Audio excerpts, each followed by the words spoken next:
Welcome to... Whoa, what happened to my stinger? Okay, no stinger. Okay, cool. That's weird. Welcome to the GODS United Pro Scrims. My name is ImPERium, and I'm not gonna lie, my stream is not being set up as smoothly as I would like it to be, so I'm just a little bit stressed out, but we have some absolutely fantastic scrims for you guys, and more importantly, in my eyes, to the fact of the fantastic teams that we have playing, is that they're professionally observed, right?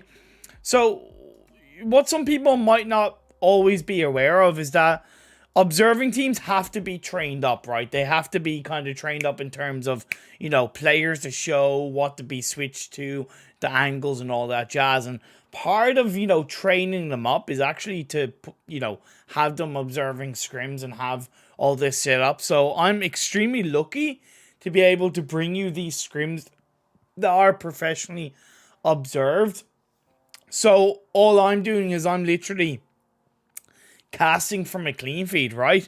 You know, I'm just casting from a clean feed, and obviously it's a lot easier for me because I'm able to, I suppose, relax a little bit more. I don't have to worry about controlling the camera. You know, I'm just kind of, you know, bringing you through the action from what I see. So this is going to be really awesome. Of course, to highlight the teams that we do have playing in today's scrims, we have UDR Kitters, we have Arab GSG Europe, should I say. We have Snake Squad, the 202 Squad, the Captains, MVP Gaming, Gunny U, Hotline, Headquarters, 4 Men, 1 Army, MEZEXIS, Esports, KARABAKH Horses, the Snipers, New Era, BeMyLoot, the 9 Aces, and Destiny.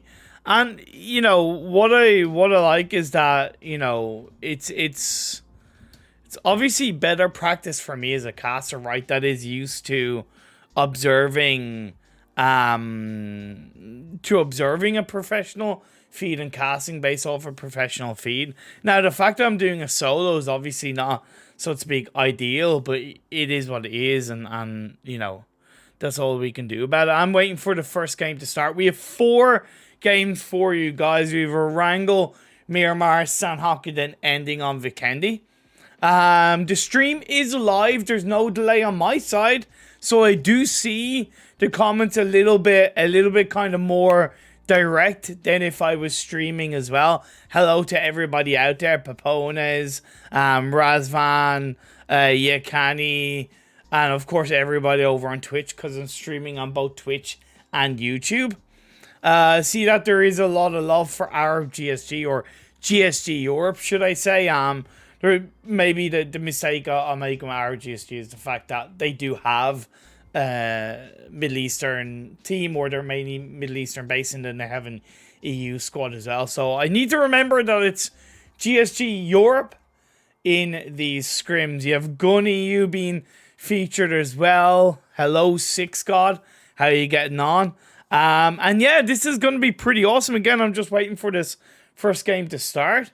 I'm a little bit nervous because I'm also not used to this. You know, so in some way, like, there's an element of things that are out of my control too. So I'm like, is everything gonna run okay? You know, because as I said, even leading up to this, the setup of the stream, I don't know. I had some like kind of small issues in terms of setting up the stream, and I had to restart my computer a few times, and my normal mic, the normal mic that I use is the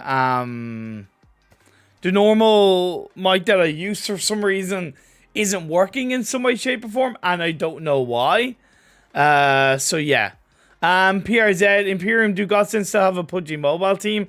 Who's in it? If so, the Godsend team is currently being rebuilt. PRZ, I will ask you not to ask me director of mobile questions while I'm streaming. PRZ, just simply off the fact that they're separate things. I'm casting. I'm doing something that's kind of more personal, whereas question you ask is more business, dude. So I'll ask you just kind of keep those questions for DM. Send me a message, bro. My DMs are open. You know, you can always message me. You know what I mean? But to simply answer the question, it's being rebuilt. Hey, can Bangladesh team play on your stream? A lot from Bangladesh. Well, I don't organize the scrims. No, it's cool, PR. I get you're asking, and I get it. You know, and I've no problem like answering questions, but I always want to make sure that there is that separation, especially because this is my career kind of thing, and you know, it's unbiased in that sense. Again, still waiting for this first game to start. So yeah, just kind of waiting for all this to get going. First game. Because I'm just waiting for essentially the scene to change. I just don't know if the game has started yet. It was meant to start 4 minutes ago, so I don't know. And yeah, this is definitely a little bit worrisome. I just don't want things to go wrong, to be honest. Okay, so apparently we are, but the clean feed hasn't changed. So what I can do is I can show you guys the map feed, and let's take it on through. Okay, so you should see it right there. So yeah, UDR killers, they're dropping as they should do. UDR killers, formerly unicorns, a lot, but it seems like they got they have, you know, parted their ways, so to speak. Okay, so I do have the in-game right now, so let me make sure. I don't know if the okay, actually the thing I might have a mistake with is control audio via OBS. Let me do that. So in-game, I don't know if there's... Okay, sorry about this, guys. I want to make sure I get this right, but I'm really not sure what the situation is. If there's sound... Have I not got sound?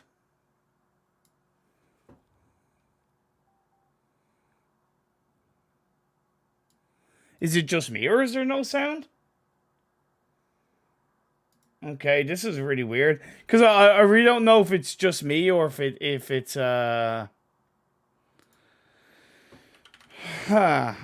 let me just test something right here, guys.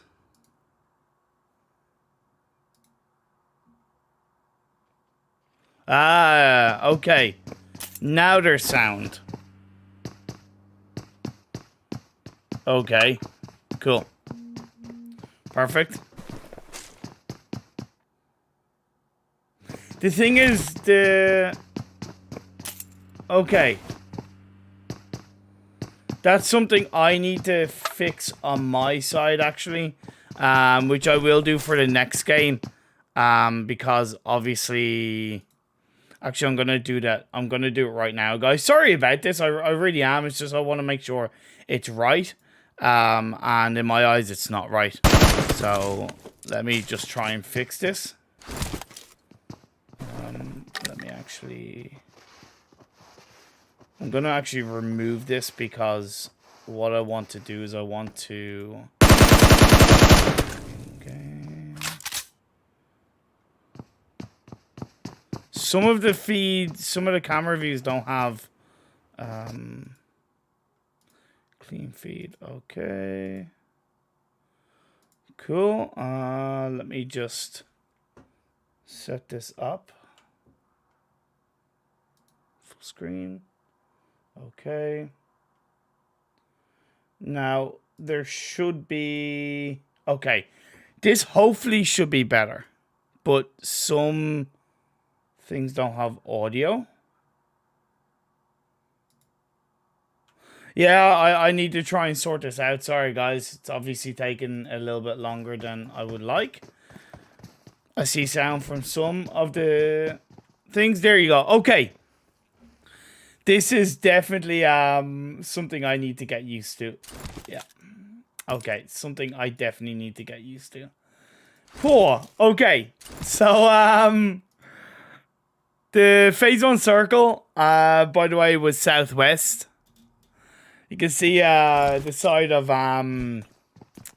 Gun, who lost Herbs early on. They dropped around the South George area. They're going to be in the same,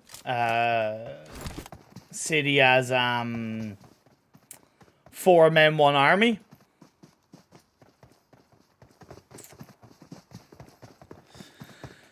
So it is going to be up to Gun to try and join back together as a squad. Feel free, you guys, to let me know if this is either too loud or too quiet for you guys. The in-game sound. Yeah, some camera views didn't seem to have sound, Hugo, but I think it's being sorted. We are moving over to this fight between Hotline and Bloodline. Initial knockdown on the Dead leaves Hotline in a little bit of a pickle of a situation, but it is a great response by Levy to knock down Mexi that allows them to push on towards Vexi and Bexi, who's inside that one building together. You can see they have the angle surrounded. It's a solid Molotov by Vexi to try and suppress Hotline a little bit, but you gotta think time is running out for the BeMyLoot players. Anas behind the wall, pushing in. Levy is gonna get a lovely knockdown on the Bexi, and now Vexi's gonna get angled on. That's gonna be BeMyLoot squad wipe, and that is Hotline pushing on, more importantly, as a full squad. Oh no, Bloodline, BeMyLoot. Sorry, yeah, BeMyLoot. Sorry, Pepones, my bad. BeMyLoot, there you go. Sorry, I was thinking Bloodline, BeMyLoot. But either way, BeMyLoot are eliminated. See, I mess up all the time. Now, UDR killers, they always drop in Pachinki, but they do have Snake Squad dropping with them. Levy. Okay, by the way, that team fight, was it in-game sound too loud for you guys, or was it okay? Was it too loud for you guys, or was it okay? That's something that I kind of need to know in some way, shape, or form.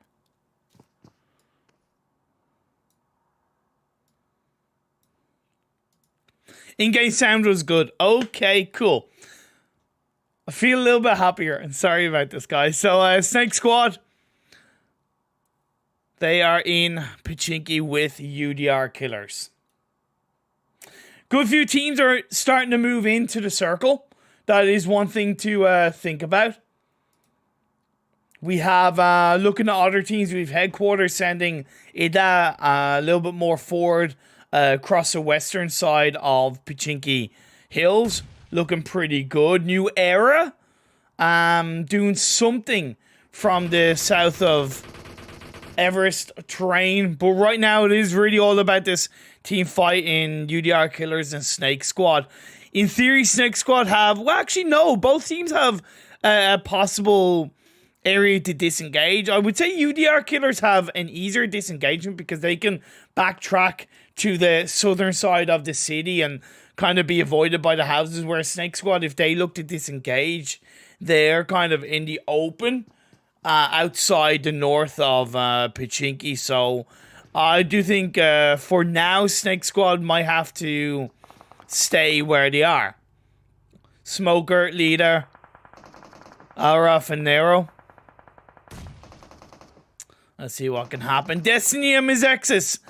Chlor on his own by the Gaka compounds. Malum playing around the side, has the Uzi in his hands. Destiny do have the other 3 players in the backline support, and Malum will have to be aware of that. MEZEXIS only starting as a 3-man team. Zuna is looking to provide a little bit of backline push for Malum as they close in. Nice 2-1 push onto that player, Destiny. Chlor going down just like that, and the rest of Destiny can't seem to support him as of right now.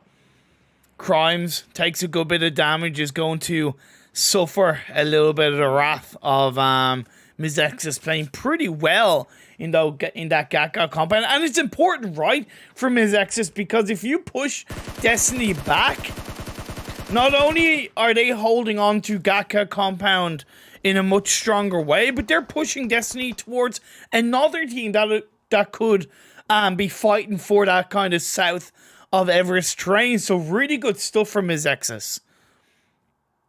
MVP against GSG EU on the Western Hills just to the north of Quarry.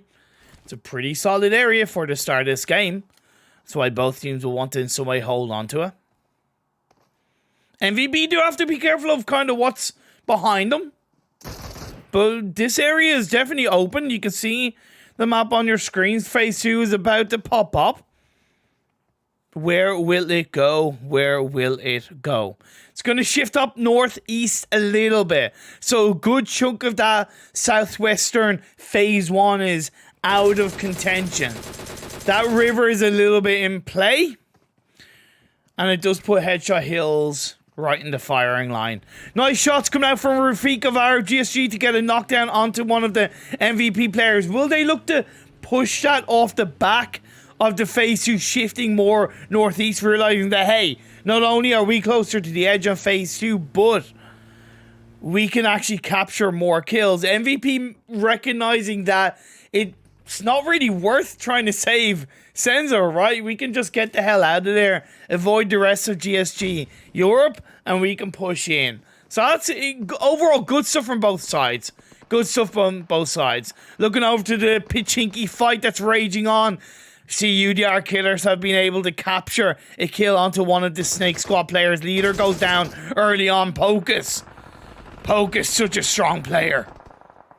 But now what can Snake Squad do in this moment? They're down to 3. Outside of Pachinki, just across the other side of church, the snipers being punished up by the captain.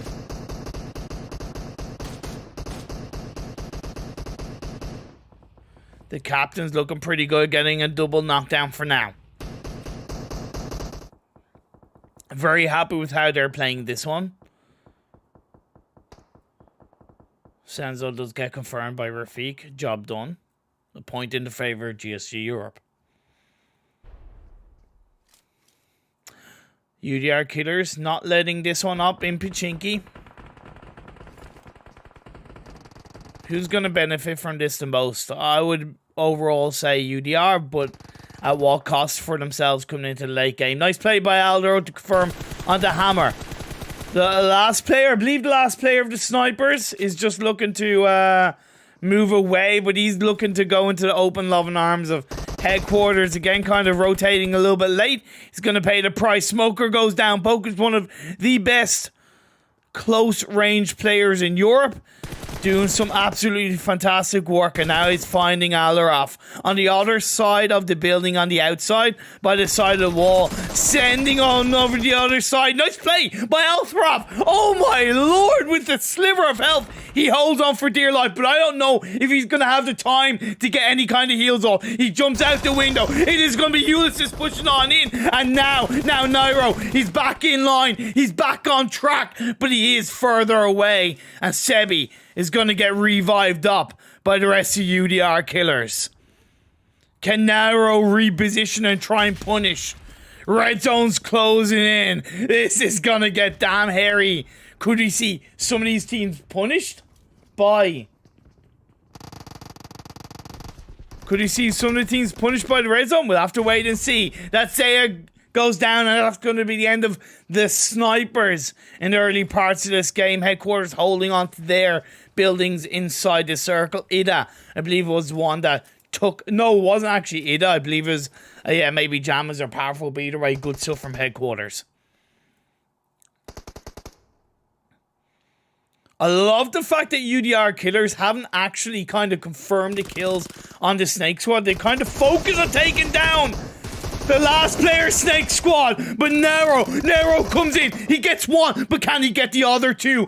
Pocus, you pulled up too quickly, baby. You played on those stairs without the support of your team, and you got punished for it. Nice play by Nero. With an Uzi in his hands, he goes into FPP mode. Pre-fire shot through those windows. Now Sebi gonna look to play on the inside building. On through the room and play. Nice shot by Ulysses. The Thompson comes through. Sebi with the final blow, and that is the end of Snake Squad in Pachinki, baby. And the UDR killers, they might have lost focus, but they will continue on in this game as a two-man team. Down to 14 teams, 43 players left alive. Phase 2 is about to finish up, and we will see Phase 3 go somewhere strong. The 9 aces on top of Everest, holding down that core mountainside is always difficult, but Phase 3 shifts away from the 9 aces. It does go down southeast, right in the core positions of MVP, GSG Europe, and Headquarters. Now, the good thing about this kind of area, this kind of circle shift, is that there is quite a good few compounds and areas to hold on to, both on the edge of the circle and actually further inside the center, right? Destiny moving over to the east onto that northern circle compound. Great response for them. Hotline wrapping around Pachinki to come in via the southeastern side. That's very strong by themselves. And 202? What? 202? That is a little bit risky of a rotation. But let's see if it works from the 202 squad. The captains taking their time, not trying to make too much noise. But now they want to push in. Decim's going to go a little bit forward.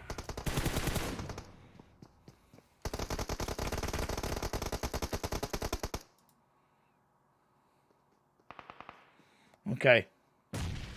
Cool. Thanks, Peponies. Appreciate it for the information, dude. And the confirmation as well. Feels good as Mido isn't going to feel too good after taking a little bit of damage from that grenade.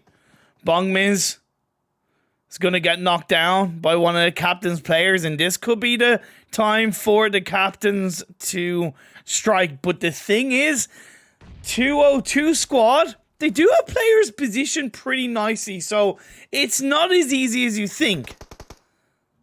Z-Fan?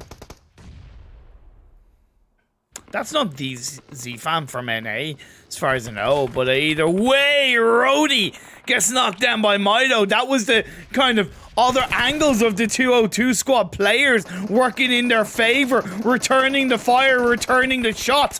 Can Z-Fan do the same thing? Daysim's going to be put down to a sliver of health. Nicely done, prone down by Z-Fan. As he look for the shots, and now Elano gonna close in on his own in this 1v1 in this area. Although Aldro is gonna be behind, it's gonna be the pinch, the sandwich coming up through, and Orlando fires up to get the knockdown onto Z-Fan with the M762. Boom, Bob's your uncle Fanny's rant. This fight continues on because Mido and the last player of the 202 squad have to control this area. UDR killers could be third-partying this. If I were the side of the captains, I would actually look to disengage out of here, cut your losses, but also take the victories. Currently on 5 kills to move a bit closer down the western side of Pachinki Hill and just avoid the 202 squad for now. You are missing vital positioning inside the circle if you hold on to this fight for too long. However, the circle on the next phase does shift over to the eastern side of this map. Wow, the edge of Pachinki and playing UDR killers in some way, shape or form have been gifted this circle for now. They can play on top of the church, and they can also play on the western edge of Pachinki. You do still have Pachinki Hills very much in play, which Hotlane are going to look to rotate to. Really great response for themselves. Ulysses. Like I said, UDR killers can third party this fight if it's held onto for too long, and Ulysses comes in and gets knocked down onto Lando. Danny goes down at the hands of Powerful. The confirmation leaves captains down to just 2 players. So inside this compound, inside this small, tiny area of a warehouse and a couple of buildings, it's a 2v2 between the captains and the 202 squad. While a lot of other teams are going to be hovering in on the western side of this circle. GSG Europe making their way in. You also have this side of 4 men, 1 army behind them by the chopsticks area. New Era wrapped quite nicely down on the southeastern side of Pachinki Hills. Hotline went way more central on Pachinki Hills than I kind of thought, but again, because they did it early, because they responded super quickly on that circle shift, they got into that fantastic position. But can they control it? As we still have 13 teams, 37 players alive. The good thing for the two teams that are kind of stuck in somewhat the middle of the circle is that they do have walls as protection, and the other teams playing on the outside, although just as I say that, Sebi does knock down Mido. You got to be careful around those windows, guys. But either way, that revive can come through. The 9 Aces on the northern side of the circle have MEZEXIS very close by to the east of them. That small little dip by the side of the road is kind of stopping them from getting caught out by UDR killers.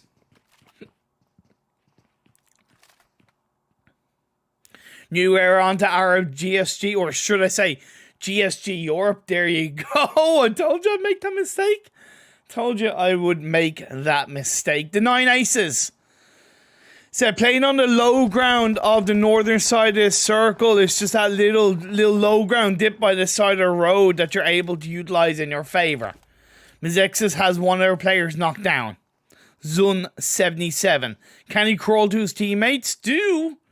The 9 Aces have a couple of grenades that they can also utilize in their favor. Maybe they got to be careful of somebody coming in from the blue zone. The circle does center out quite nicely, by the way, on this 5th phase. It is right in the center of the two teams that are fighting on that small compound. UDR killers will have to move out from that church line, and they might want to crash it, to be perfectly honest. They know that the players and the teams are weakened in that area that they went to, but New Era reacted to that circle shift much better, sending 50-51 into that small compound area right in the circle, as the rest of New Era do hold out for now on the south side outside the circle. Hotline on that last circle push into the center of Pachinki Hill are much closer to the edge of the circle, but they will essentially have to go downhill into the open fields in the southern side of this phase 5. 4 men, 1 army, carrying on a little bit of momentum on their late rotations, have actually gone a little bit ahead of Hotline. We'll have to wait and see how that does work out. While the 9 Aces hold on the north. Gon gets knocked down. Lobo and Nazar gonna have to play a little bit careful on the edges. YPG goes down. That is very nicely done by Nazir. It's gonna be another knockdown onto Levy. And now Leo, Anas. Oh my god. Dio, should I say, not Leo. Dio and Anas just have to hold on and wait. They are behind off the back of their kind of slower push into the edge of the circle. They've allowed 4 men, 1 army to capture a couple of kills off the back of that. Confirm a 4th. Happy days for 4 men, 1 army. They know they can't go too deep. And the next circle has shifted up the northwest with the fields of Pachinki and the golden tiny compound on the western edge of the circle. There's a few hay bales in play, but there's not much more to go on. The good thing is that Hotline can get that revive onto Anis. They can actually look to rotate if they can, if they have a vehicle, to the eastern edge of this circle, and they might just keep surviving, because 4 men, 1 army. You can see the amount of teams in front of them. You got New Era, you got 202 squad, you have the side of the captains in play, and then outside of the circle you have the 9 Aces waiting in the wings. Nazir's forward. He's looking behind him. Anis is going to get knocked down. You're standing up. You're not moving. And Anis, you get called out for it, my friend. You can't pull that off in Lake, and you got to keep moving a little bit. You cannot allow yourself to be a sitting duck in the late stages of this game. The blue zone of phase 6 is pushing on in. Anis does get confirmed by the play zone. Hard luck, my friend, but you paid the price. Now we see 4 men, 1 army, also losing a player inside the play zone. It isn't pretty, guys. The 9 aces descending in. AKM getting knocked down inside the building, followed by Sammy. New era. Galchok is doing a fantastic job of holding on to that building. But can he hold off a full squad of the 9 aces with 50-51 and Pro Lord back in his side? Gotta be careful though, that small building is at risk of getting grenaded to your lives. That's why they send 2 players on the outside of the building. We're down to the final 5 teams, 10 players left. A flash grenade comes out, but nothing much is done with it. Mido from the 202 squad, Hermes. They've held on to this area for such a long time, and finally on phase 7, the circle shifts away from them. And who's the first to respond? New era.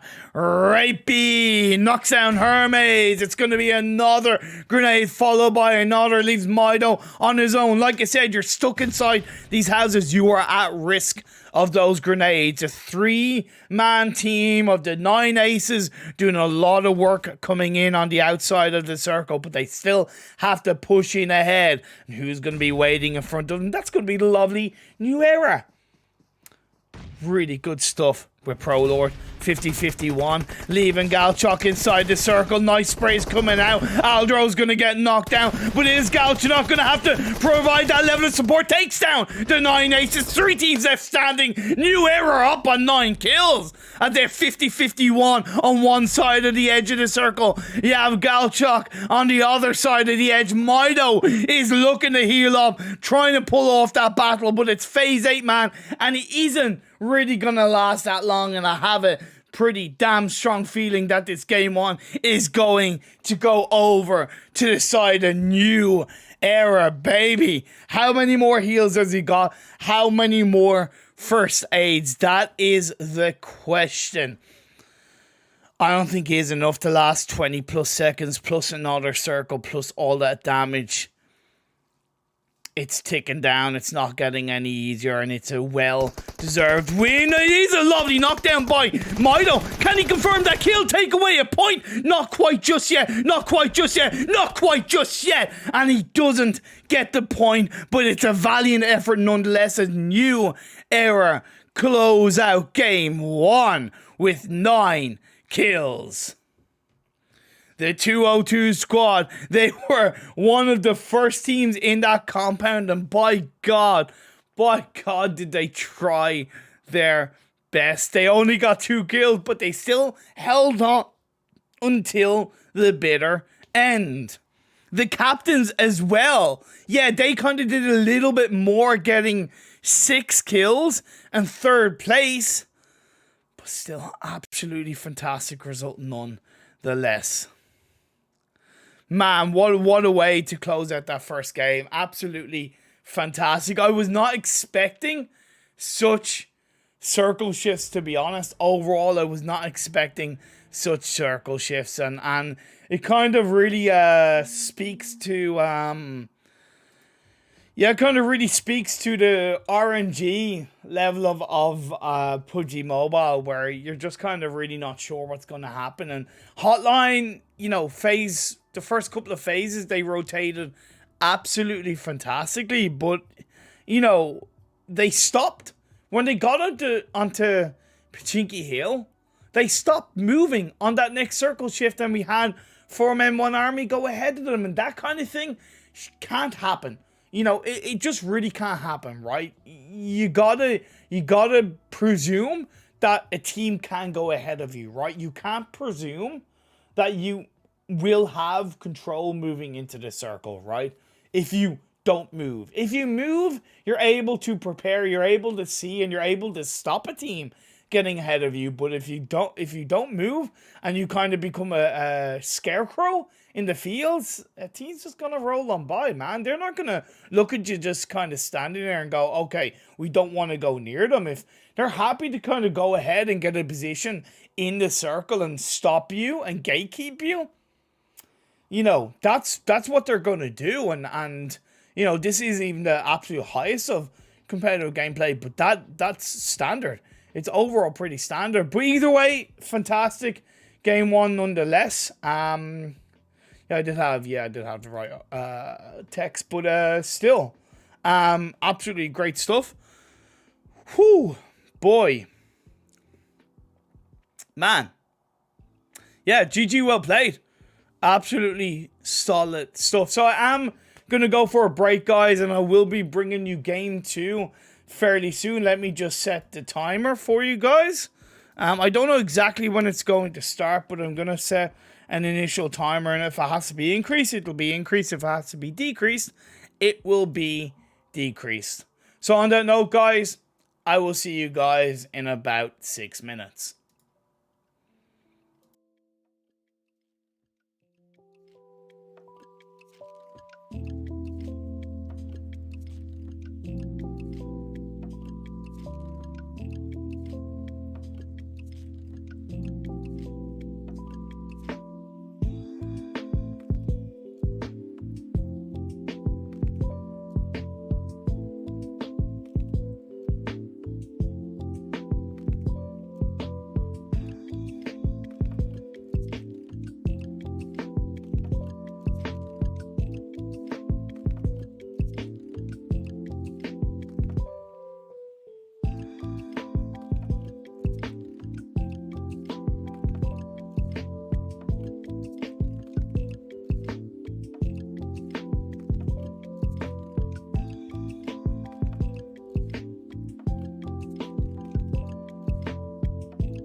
I'm back. Not gonna lie, I had a few minutes to change some text and I kind of forgot about it. We're back though for game 2 of the GODS United Pro Scrims. Of course, professionally observed by some fantastic observing people and casted by myself and ImPERium. Thank you so much, everybody, for tuning in so far.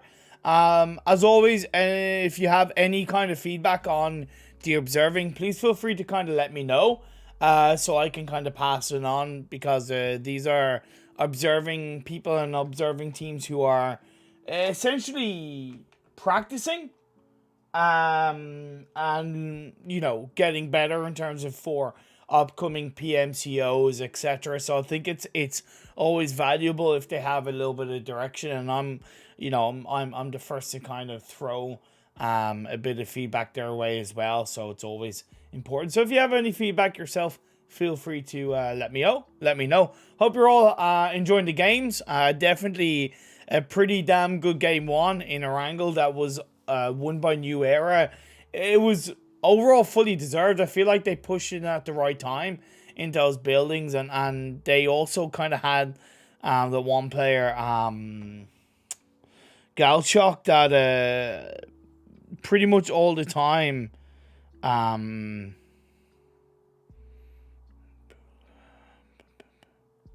sorry, I'm just trying to actually damn, okay.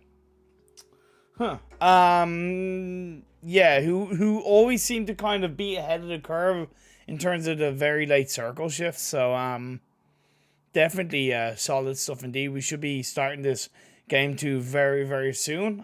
We are heading over to Miramar for the game 2. If you need to see the list of teams, they are currently scrolling down on the bottom of the screen.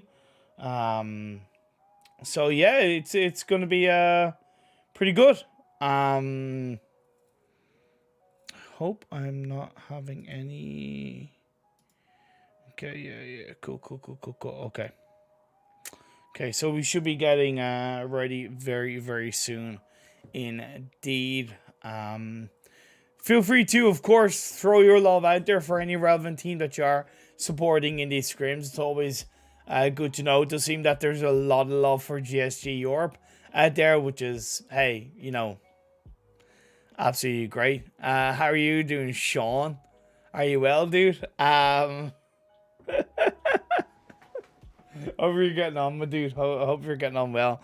Hope you're probably just gonna absolutely crap on mobile gaming, so thanks anyway though, Sean. Thank you very much for the follow, Club Jinjin Chan. Said because of the delay on the clean feed side, I'm streaming to you kind of basically without delay, so that kind of allows me to interact with you guys a little bit more and a little bit better, which is, you know, it doesn't do any harm. So if you have any kind of questions, feel free to throw them out on chat, as we are going to get into this game 2. You can see right now. Let's have a look and an idea on the playing path.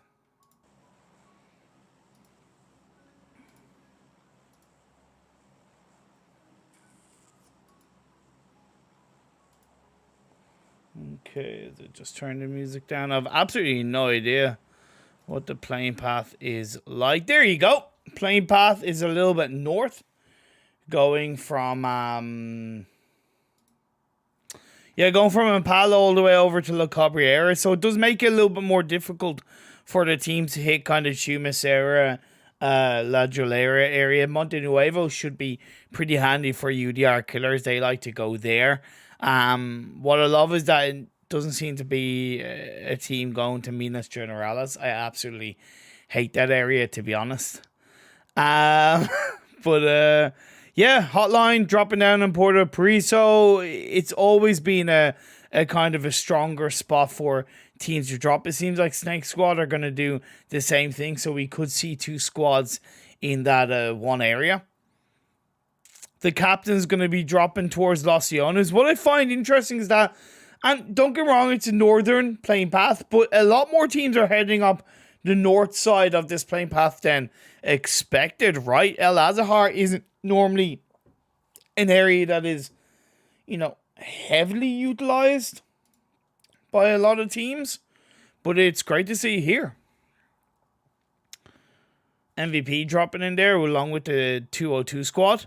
We see, I think, two teams in Cruz de Val. No, 3 teams actually in Cruz de Val. You have BeMyLoot, you have 4 men, 1 army, and you have the side of, I think, Gun, or at least 2 members of Gun. 4 men, 1 army, get an initial double knock. Nazir coming in very strong. Confirms that kill onto Vexy, and then the other player of BeMyLoot is also knocked down, and this really doesn't put BeMyLoot in a good position. Mexi goes down, and that leaves Lexi. I do like the coordination of the teammates from BeMyLoot, but it doesn't seem they have coordination when it comes to dropping and not dying, to be perfectly honest. Not to be too harsh, BeMyLoot, but that's kind of the way it is at the end of the day. Phase 1 is pretty central, but it does kind of cover the a good bit of north around Oasis train, and it even kind of tips at the very top of the mountain, the top of the map that really isn't in play, so it's going to be pretty good. However, this fight between Headquarters and Destiny in San Martin is getting pretty close, as a couple of the Destiny members have hotline underneath them. Now, if they can use the other 2 players of Destiny to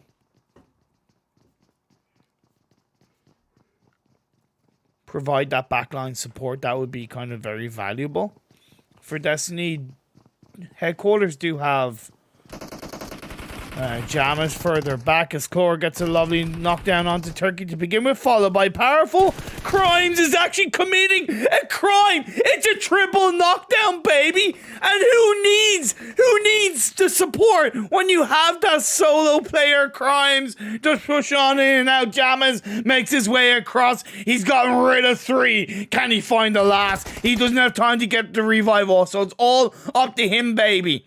Can Thompson, can Jamas, can he be the one to pull it out the bag? He's going to go for the revive onto Ida. The 2 other players of Destiny are now coming in to sandwich Headquarters up. I didn't think this fight was going to be as crazy as it is, but by God, Crimes is just shining on through. He's just pushing on in. But now Jamas plays on the bottom of the stairs, and it is Claw to claw his way up.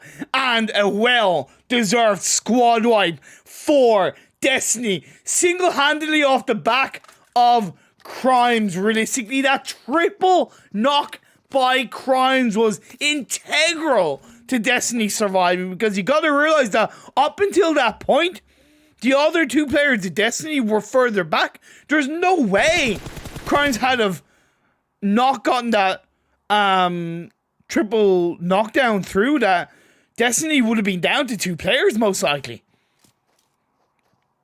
Now going up against 4 men, 1 army. In the Cruz de Val train, it seemed like MVP did move over to Campo Militar, which isn't really too bad, because MVP and Campo Militar, not only is it obviously out of sight, out of mind, but based on that phase 1 circle, it gives them a lot of easy access to move onto that main road past Torrevieja Humada and get in onto maybe that high mountain to the east of La Cobra area. Yeah, it might not be the strongest for phase 3, phase 4, depending on how it shifts, but for the first couple of phases, there's a really strong chance there's going to be nobody behind them if they do rotate to that northern mountain. And then they have a lot of fantastic information on how to rotate into phase 2, phase 3, should it shift away from them.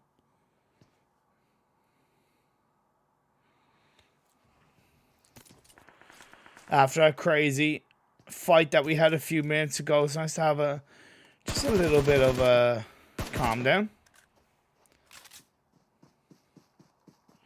Gonna show you guys the map just to give you all a bit of an idea. This is how the teams look as the blue zone starts to close in on phase 1. A good few teams are looking pretty good as they move into the center of the circle. GSG Europe, Destiny already there in San Martin, KARABAKH horses rotating up. Then you have T9 spread out quite nicely between water treatment and an area to the north of them. Now, are they spread too thinly? No, I don't think so for phase 1. Let's take it back over to the main stage of the game as Nadik should I say, was knocked down, will get confirmed up. It's Klasa, along with Wolves. And a great knockdown to Mellums.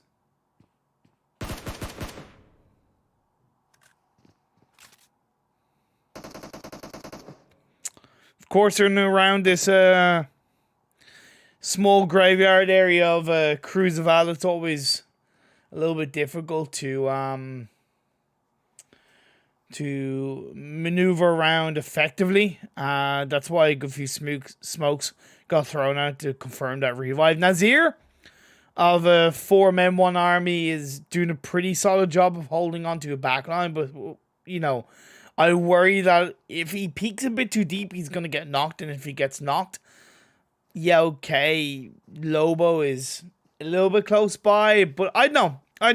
Let's see what 4-man 1 army can do.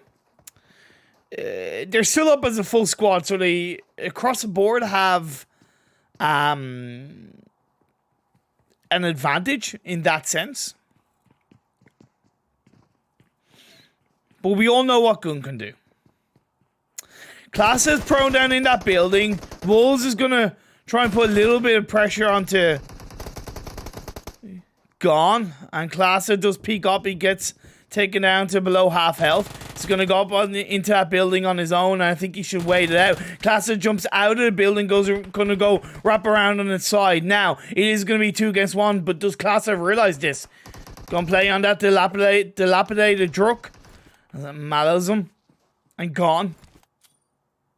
Gonna wait out. I think they're gonna hear that grenade being cooked up, and it's actually one grenade followed by another. Klasa is gonna get burned to a crisp by a fantastic Molotov of Gone. It spread its wings, and that's gonna send Klasa into the nether region as an angel in disguise. And then the push comes through. Wolves gets knocked down. It's all in the hands of Herbs, and with nowhere to run, nowhere to hide, 4-man 1 army close out the squad. Yes, 2 players were knocked out. Yes, that will make them tick down should they get knocked on later in the game. But at the end of the day, that's a successful push. They're already on 7 kills. They're still inside the circle. Have they lost core positioning? Kind of. But I say they've done an absolutely great job of controlling the early parts of this game. Destiny being put under crazy pressure by GSG Europe. Oh, at the back of a great squad up in San Martin, they haven't been able to cleanly disengage because of that early fight. In GSG Europe kind of wrapped on the high mountain around them. We've seen phase 2 shift up north quite heavily. Has gone down south a little bit, but the oasis and that northern mountain that I talked about for MVP to rotate to, which they haven't done, is still very firmly in play. Now, of course, there's a lot of high ground to the north of water treatment, which is much closer to MVP's current position. Where will they decide to go? With 14 teams and 50 players left in this game on phase 2, 2 minutes into the blue zone starts closing in. Lau chucking up the utility, sending Clap back, creating the space as he's gonna wait to be supported by the rest of his team. Is that too much utility? Is that too much utility? Were the Molotovs needed? Were the grenades needed? I would argue no. Unless he can recover those Molotovs, recover those grenades, that could hurt GSG Europe later on in the game. They got to push in with their guns. They got to push in with the man advantage. They know that's the last player of Destiny. We saw what Crimes did early on. Has he got a triple knockdown? Can he do the same thing? He's playing down on the lower part of this little dip that he can use to his advantage. But it's a great push by GSG Europe between Lau and Angelito. That's going to be the end of Destiny. And that's going to be the third kill for GSG Europe. New Era rotating absolutely fantastically to the western side of the map, onto the northern hills of Crater Fields. It's a perfect position for Phase 2. The 9 Aces on 2 kills have joined up as a full squad and are looking pretty damn good because of it. UDR Killers leaving it possibly a little bit too late to move out of Monte Nuevo, question mark. They're going to wrap around on the outside of El Pozo on those kind of hills up towards Crater Fields. But what they might not know is that MEZEXIS and the snipers are a little bit further ahead. Hotline? Are you okay there, guys? Does Levi need some, driving lessons?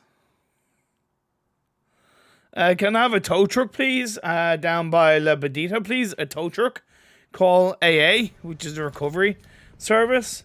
That's obviously going to delay their rotation as the Blue Zone starts to close in on Phase 2. They were down by Minas Generalis, so it is quite far away from the southeastern edge of the circle. The captains are on the other side of La Bandita, also quite far away from the circle. The snipers and MEZEXIS pretty close to each other. The snipers are on that church high ground area. The sniper, should I say MEZEXIS, are making a lot of noise. But do they know that the snipers are there? That's maybe why they were making all that noise. They can wrap around north to the kind of other side of Crater Fields, essentially the south of La Cabrera, if they want to. MVP did choose to kind of go into that northern high ground above water treatment, instead of going a little bit deeper into the circle onto the high ground that I'd recommended for them earlier on. 4 men, 1 army are going to be coming in a little bit behind them. Gone is further in just to provide that level of information while the rest of them follow suit. So that's pretty good stuff from 4 men, 1 army off the back of what has been a very strong first half of this game for them. The 202 squad also sitting pretty strong in this circle above Hacienda and San Martin, just underneath the 9 Aces squad. I do like the fact that MVP chose to kind of stick pretty well together. I believe they lost 2 players at the hands of the 9 Aces. I think that's where the 9 Aces got those 2 kills from. So it is really important that MVP, Kid and Danny, they lost Senzone and Batman. It is important that they do obviously stick together. The next phase has gone up north once again. What did I say, guys?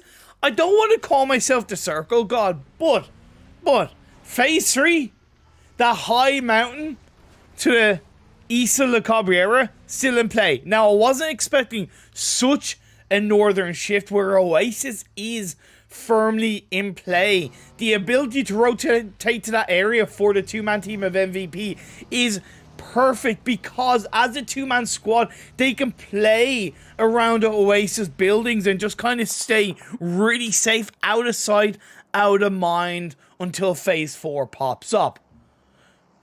The 9 Aces will have to think, do we hold on to the southern edge of this phase 3 and look to punish teams around them, or do we move into the circle? We're seeing New Era push out from the northern side of Crater Fields. MEZEXIS taking advantage of that. Snipers lose Citizen X, and MEZEXIS are being put under pressure by GSG Europe. Out of the circle soon. 77 gets knocked down. Wow, fired up, baby. GSG Europe still up as a full squad. Gotta be careful what's going on behind them. Snake Squad are wrapping around, but they have very little information and they're going right into the deep. Talking about the deep, Prolor gets knocked down by a deep grenade being fired up by the 9 Aces again. I thought, were the 9 Aces going to move into a more northerly / central circle position, or were they going to hold on to the south compound and punish teams rotating around them? And they've done, in my eyes, kind of the correct thing by staying down south. It's still well enough inside the circle. They grabbed the kill. They're on 3 right now, but can they do more? Sanhok, the last remaining player, the last hope for New Era, off the back of a pretty stunning victory in Erangel. They're under a hell of a lot more pressure here in Miramar. UDR Killers doing a great job of rotating past all of these teams to wrap around on the west and come in on the northern side of the Le Cabre area, which is in on the western tip of the circle. Fantastic rotations from UDR Killers. A lot more variable and overall a lot more kind of, you know, a lot more 3D. It's you know, it's not kind of going in deep and hoping for the best. They have definitely been working on their rotations, at least it looks like it. OG gets knocked down. Snake Squad pick up a kill. I wasn't sure if they were going to survive, but they did survive on that rotation. Few teams opting to go into Le Cabre area. Short term, that's very strong positive. Long term, on this phase 4, phase 5, phase 6 shifts, I don't know, man. They're really banking on the circle staying on that Le Cabre area city, so we'll have to wait and see. Phase 4 is going to show up very soon. MVP opted to not go for the Oasis, playing on the northeastern side of the circle, but they actually opted to go into that mountainside that I suggested for them to begin with. But the next phase does shift very heavily onto the northwestern side, and hey, the teams that opted to push into Le Cabre area have been gifted a little bit of a break, because even though Snake Squad, GSG Europe might not be in the circle, they are a hell of a lot closer than I was low-key expecting. MVP can also do a solid rotation on the northern side, come in via the northwestern edge, and that is an AWN knockdown, pate headshot bolte by Ulysses on the GSG Europe. Nicely done as they hold on to the western side of the circle. The 2-1-1 spread working pretty nicely in their favor. I like the fact that Pocus was a little bit kind of south west of his side, but then on that next circle shift he decided to go a little bit more northwest, realizing that because he's on his own, if he stayed down kind of southwest of the rest of his team, there's a high chance he would have been suppressed for it. So overall, great response by UDR Killers, solid teamwork. The snipers playing inside that shack, Senator and 8 waiting it out as the final 2 players of the snipers team. GSG Europe, I believe, did get that revive up.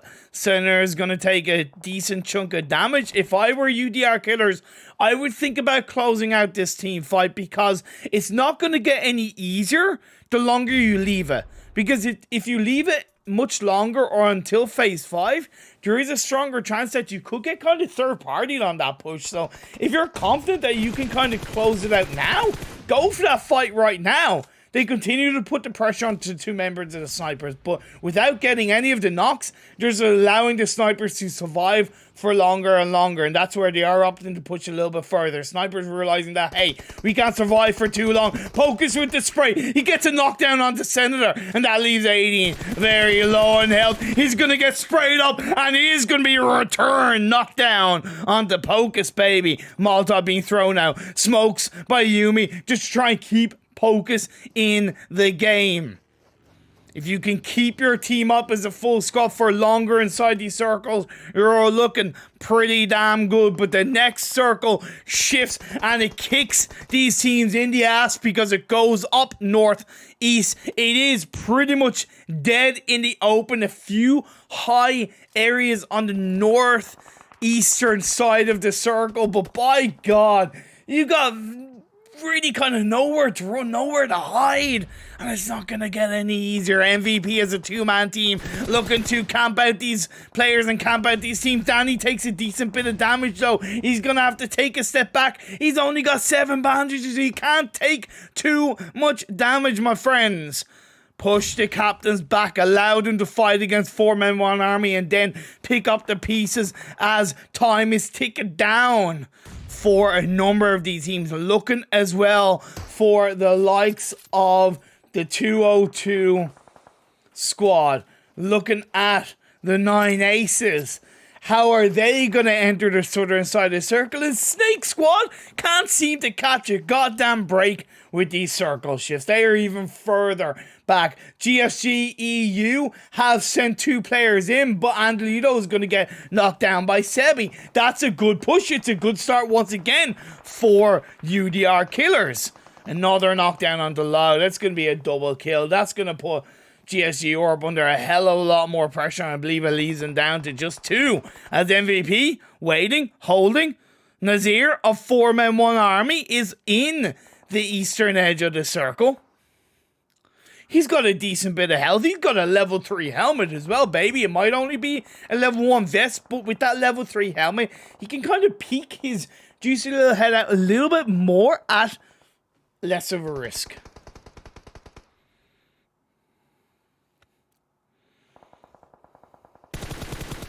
Danny, gonna send it down on that passion wagon. Danny! Oh my lord, Danny! Oh, Danny, you got out just in time. Kid of MVP also spraying up against the side of the 9 Aces.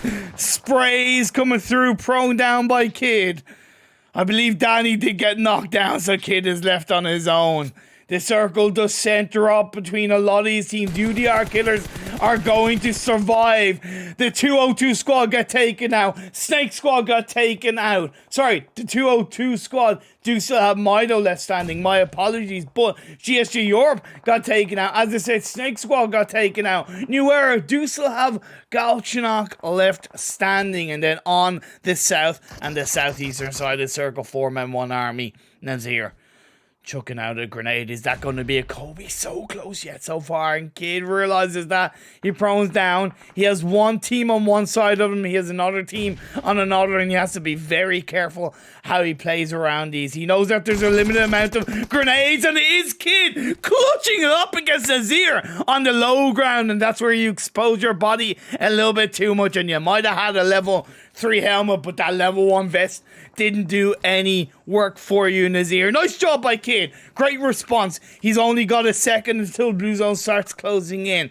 Yeah, he can loot up. Yeah, he can grab that utility, but by God, he has to go all the way downhill. And UDR Killers are spreading themselves out nicely, rotating from the western side of the circle to the northeast.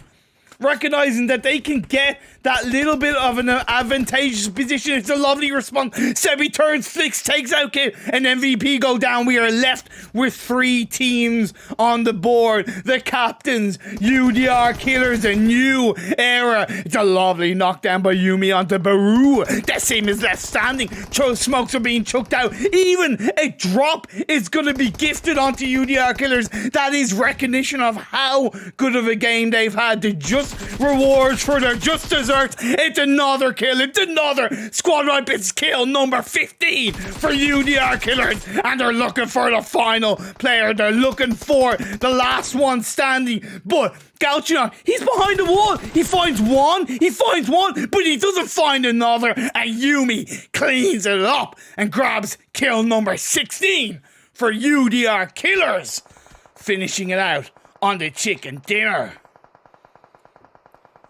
Woo, baby. Woo, man. Good stuff indeed. Let me just switch it up, mute this stream. An absolutely fantastic game indeed. UDR Killers, that control, that drive, that proactive play. What you'd say, like, even off the back of the, you know, the 2 remaining players, the snipers, I said it was only going to get, like, harder, right? And okay, the circle shifts were pretty crazy, but the more controlling you can be in these circles come phase 4, phase 5, phase 6, the easier it is for you to move into the circle on the next phase. And man, UDR Killers show that. New Era finishing in second, considering they were down to just one player. Credit to Galshanok. He held on and he got his team into second. And hey, look, placement points are placement points, especially in scrims. It might not be ideal, it might not be what you want as a player, as a team, but to make the best of a bad situation, especially in a map like Miramar, is pretty solid. Was he maybe gifted a little bit of luck based on a few of those crazy circle shifts? Yeah, 110%, definitely, yeah. But at the end of the day, he kind of reacted pretty well. He knew that he had to kind of stay out of trouble and not get spotted out, and that's exactly what he did. Solid game from MVP, even though they lost 2 players early on. Kid clutching up to take out a team towards the end, and yeah, damn.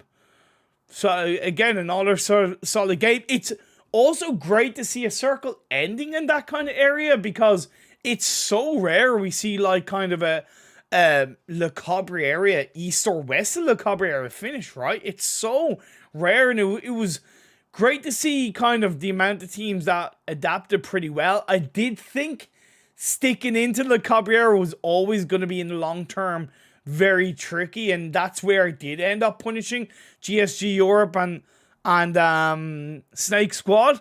And you know, I understand why they felt they had to in that short term push, right? Because it was a little bit of extra protection. Maybe if UDR Killers weren't as controlling, GSG Europe might have had a chance of surviving and a chance of overtaking that area on the western side of the circle. But at the end of the day, UDR Killers were absolutely perfect in that game. I know these are just scrims, but when I isolate them as a team and how they performed in that game and how they looked as a unit, man, UDR Killers looking stronger and stronger. I'm very happy with their evolution. You can see that they do have a few new players, and they have clearly, like, you know, played around with their roster, and I'm all for that in the sense of if you feel like it's going to evolve your gameplay as a team and it's going to make you stronger and better. Oh, baby. I'm going to go for a break, but we will be back for game 3 very, very shortly. Let me just set the timer to when it needs to start.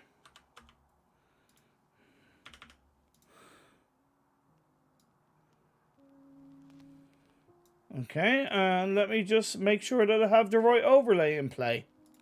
We are going to be going over to, I've realized I actually probably didn't have the right one last game, but we're going over to Sanhok for game 3, guys, and I will be back in about 5 minutes, so see you guys soon.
Welcome back, ladies and gentlemen, boys and girls, to GODS United Pro Scrims. We're 2 games down. We've had an Erangel, we've had a Miramar, and now we're heading back over to, or not back over, we're heading over to Sanhok for game 3.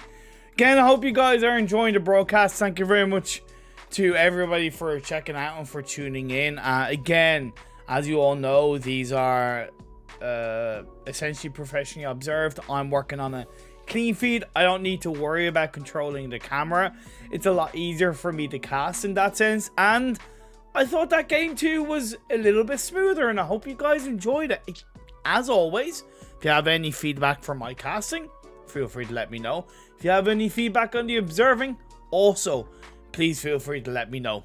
It's the only way anybody is ever going to improve, is if they know where they need to improve and they follow up on it, and that's exactly what I always plan to do. And this is training for all of the players to get better. But Phoenix, stop being toxic. Don't make me ban your ass over on Twitch. But thanks very much, dude. And Orion, thank you so much, dude. Means a lot, dude. Means a lot. Thank you very much, everybody, again, for tuning in and for the compliments. I'm hoping that we can get more and more teams in these scrims that are professionally observed by GODS United. Costy69 and the team are doing an absolutely fantastic job, so shout out to them. Costy69 is just, man, such a passionate guy. Really an absolute pleasure to continue to work with him and the rest of the team to bring you this. Love from Bangladesh, brothers. Much love to you and all of Bangladesh. Can't wait to see A1 in the PMGC finals, by the way, on a side note. So yeah, I can't wait to see them prepare. Hotline up. Hotline, man. Let's see what they can do. Let's see what they can do. Simple as that. UDR killers that last game, though.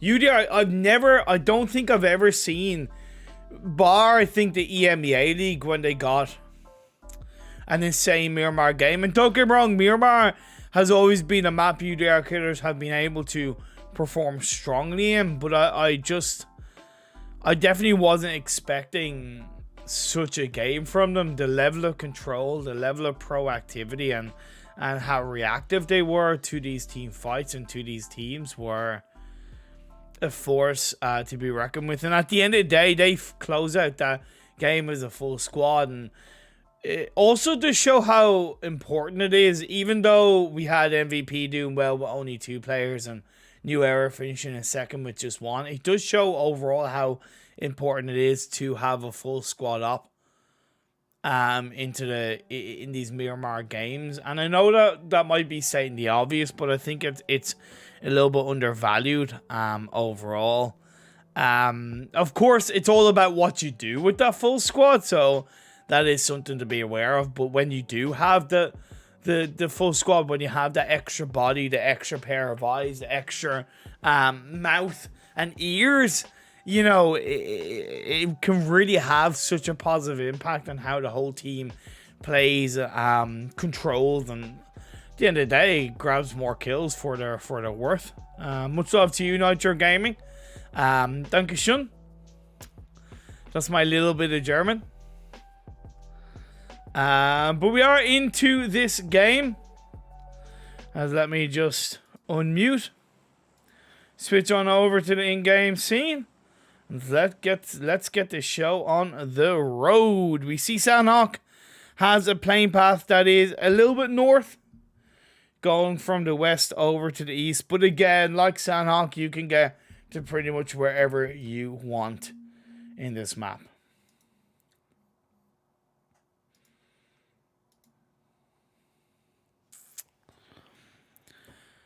Curious to see how many teams are going to go towards boot camp, how many teams are going to go towards Paradise Resort. I believe New Era have started to really kind of gain control of Paradise Resort and the scrims that they're in. UDR killers are going to, as always, going to utilize the eastern side of the map, dropping Kampong.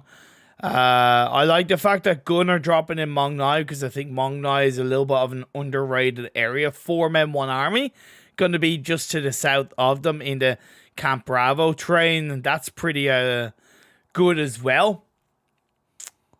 Looking over, Snake Squad going to be dropping in Painan along with Destiny.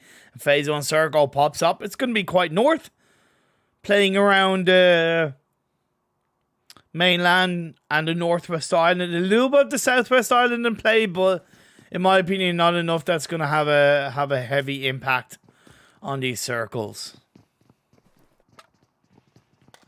The captains are in the circle down on the southeast side, just to the north of Quarry. Looking pretty good as headquarters push in Turkey and Jammaz onto one of the members of the 9 Aces. And there's going to be a drop on coming through as Bata is going to get a knockdown on Turkey, but Jammaz refires up and refrags up to take use of that man advantage. Definitely by no means is it out of the woods for headquarters in the Painan train, because there is a number of other 9 Aces players around this area. Powerful is going to be going up against Right B in a kind of a clean 1v1. Sammy's going to probably get into a 1v1 against Ida, depending on how Ida rotates. And Destiny could kind of look to take advantage of that in third party, off the back of that kind of north Painan drop spot. Snake Squad are on the south side of Painan, so they probably won't look to push in onto that. AKN does get knocked down. Destiny, like I said, I thought they were going to kind of third party this. Indeed, that's exactly what they've done. As Core is going to pull in, he's going to get knocked down onto Turkey. Happy days, along with Sleepy confirming that kill. It is controlling once again for Destiny as they rack up another kill for their side. I'm going to be keeping an eye on Destiny in this upcoming year. The roster is looking pretty good, even though, again, these are just scrims. It does say a lot. Ida knocks down Sammy. Jammaz gets a lovely knockdown, but it's going to be refired up, and that's where headquarters awkward position and comes into play. Although, just as I say, that Powerful comes in, gets the squad wipe onto Destiny, and just like that, as much as I hyped up Destiny, they get taken out. The third partiers become the third partied, and nicely recovered by the side of headquarters. I'm not gonna lie, but I got a little bit blindsided by that. I really thought Destiny kind of had more players. I should have tracked that a little bit more carefully, but I really thought they were looking overall strong.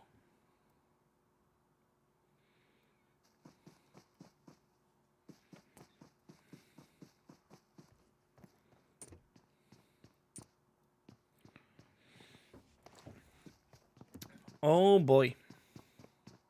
The 202 squad, they're to the north of Paradise Resort.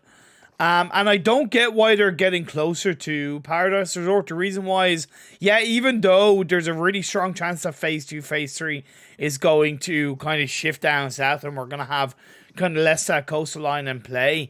I think for Phase 1, they can maybe have one player scouting around Paradise Resort and send the rest of the squad towards Tapmock.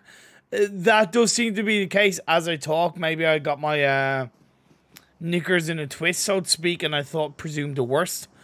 And I think it's more about New Era getting closer to the 202 squad rather than the other way around.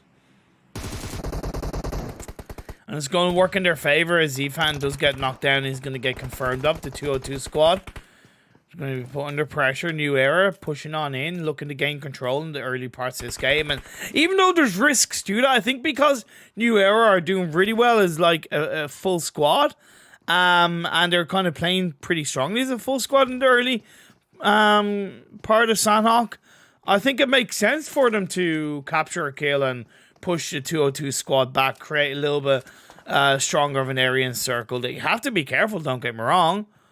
As Milo took a couple of shots, his position may have been exposed a bit. But the New Era not opting to kind of, you know, try and find that a bit more. They're just repositioning themselves. And when you reposition, you put the question onto your opponents more than onto yourself of where is he. 4 men, 1 army, and this side of gun.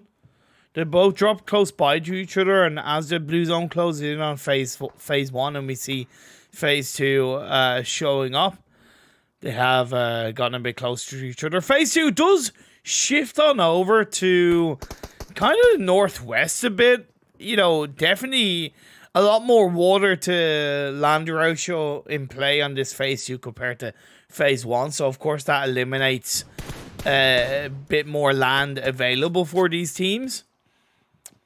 It also kind of begs the question, is the circle going to end on the Northwest Island? And if you are on the Northwest Island, like KARABAKH horses are, it becomes riskier to stay on that Northwest Island overall, in my opinion. So that's why they have opted to send their whole squad across the bridge early on in this phase 2 to that compound down by the coastline.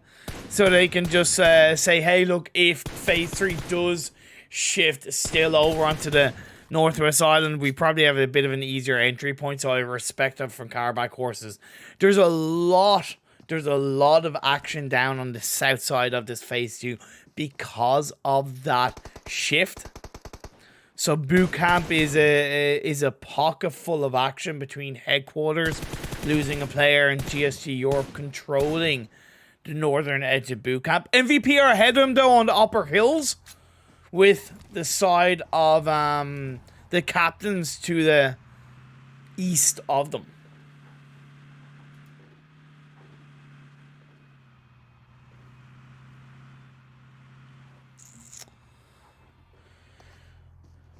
I do find it surprising that Gun aren't opting to use more of the northeastern terrain of the Sanhok map. They gotta realize that as they kind of hold on to just the eastern edge, that there's a higher chance more teams are going to be kind of to the south of them. And if they're happy going there, then cool, but just be a little bit careful going. You could easily opt to go into the hills closer to Tapmock, and in my opinion, you'd be in a much stronger position, especially prepared for a phase 3 shift. UDR killers rotating from their drops of Laquai, taking their time a bit, and that kind of makes sense. It's a different map compared to Miramar, of course, and first 4 phases you can opt to play on the edge of circle. Past phase 4 you do really have to thread that needle very fine, and you have to be ahead of the curve because so many teams do not do that, and they go down to the blue zone in phase 5, 6, and 7. UBL from New Era gets called out by a member of the captains, as the 202 squad also on the other side pinching them. Milo, he's the only player that's there. He's by the black hole, and I'm not happy with them being, in my opinion, that black hole train. I get that it's just Milo, but I know, man, I think there's a lot of risk there. We'll have to wait and see on how it plays out. Phase 3 pops up, and it does center up a little bit more nicely. It does eliminate pretty much that northwestern island. I can't see it staying there. Tapmock is still very firmly in play. The very edge of Paradise Resort also can be played around by the captains if they opt to go a little bit more north of their current position. All the while New Era are still inside the circle, they can stay where they are for now, maybe, if they can put pressure onto Mido and overtake that black hole train. But until then, I reckon they'll kind of stay where they are, recognizing that they're a little bit pinched. Headquarters rotating from the northwest island across the bridge, relatively unscathed for now. Headquarters are down to just Ida, and that's going to be the end of him. He goes out just like that. It's KARABAKH horses. They only started as 3.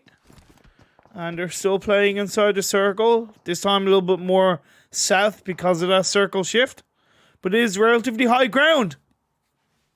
UDR Killers and MVP Gaming playing on the outskirts of Paradise Resort off the back of this phase 3 shift. UDR have the high ground, MVP have the compounds. It's an age-old battle of walls against height. Of course, the good thing for UDR Killers is that they can actually wrap around MVP and somewhat gatekeep them on the edge of the circle. Yeah, phase 3 doesn't tick too much, but once it hits the edge of the circle and phase 4 crops up, that will be a little bit harder to contain and control. If I were MVP, I would actually look to send one player across the road, even though it's further away from the circle. But yeah, they're definitely pinching. Initial knockdown by Sebi, who played in PEC 4, the side of UDR Killers when they were Unicorns of Love. I believe he's based in South. Is it true that he's based in South America, or is he not? I could be wrong, but either way, initial knockdown onto MVP. Batman is getting revived up. Danny has to be very careful. There's a lot of windows around this, around these buildings, so you gotta be careful you don't get caught up by either a gun or a grenade. Blue zone's closing in. It's gonna start hitting a little bit harder, my friends. Then again, UDR Killers can't get tunnel vision too much because 4 men, 1 army have the possibility of kind of going ahead of them, right? And that's where the shots come through. Yumi gets knocked down by Nazir. And that could be a little bit of respite for MVP. They are in the blue zone. Phase 4 pops up and it shifts very heavily up north. And Gun do now and did realize that, hey, we can play on the northern side. Pocus comes through. He gets a double knockdown. You go up against Pocus, close range, and there's a really strong chance you are going to lose those battles. I get that MVP recognized that they maybe could have distracted or caught out UDR Killers off the back of that distraction, but because no UDR Killer players had really been knocked or confirmed, MVP maybe bit the bullet a little bit too soon. They still have Senzo and Batman left standing. We saw what Kid and Danny did in the latter parts of Miramar, staying safe, but this is a whole different story, baby. This is a whole different story. New Era are definitely getting the better Snake squad. Disengaging away from that compound earlier on. You have the 202 squad along with Hotline. Hotline being able to hold on for dear life on the western edge of the circle by the black hole of the abyss. This is YPG. Gotta be careful not to get third party. The 202 squad spread quite nicely, but are they spread too far away from each other? They have that player in the center circle. YPG.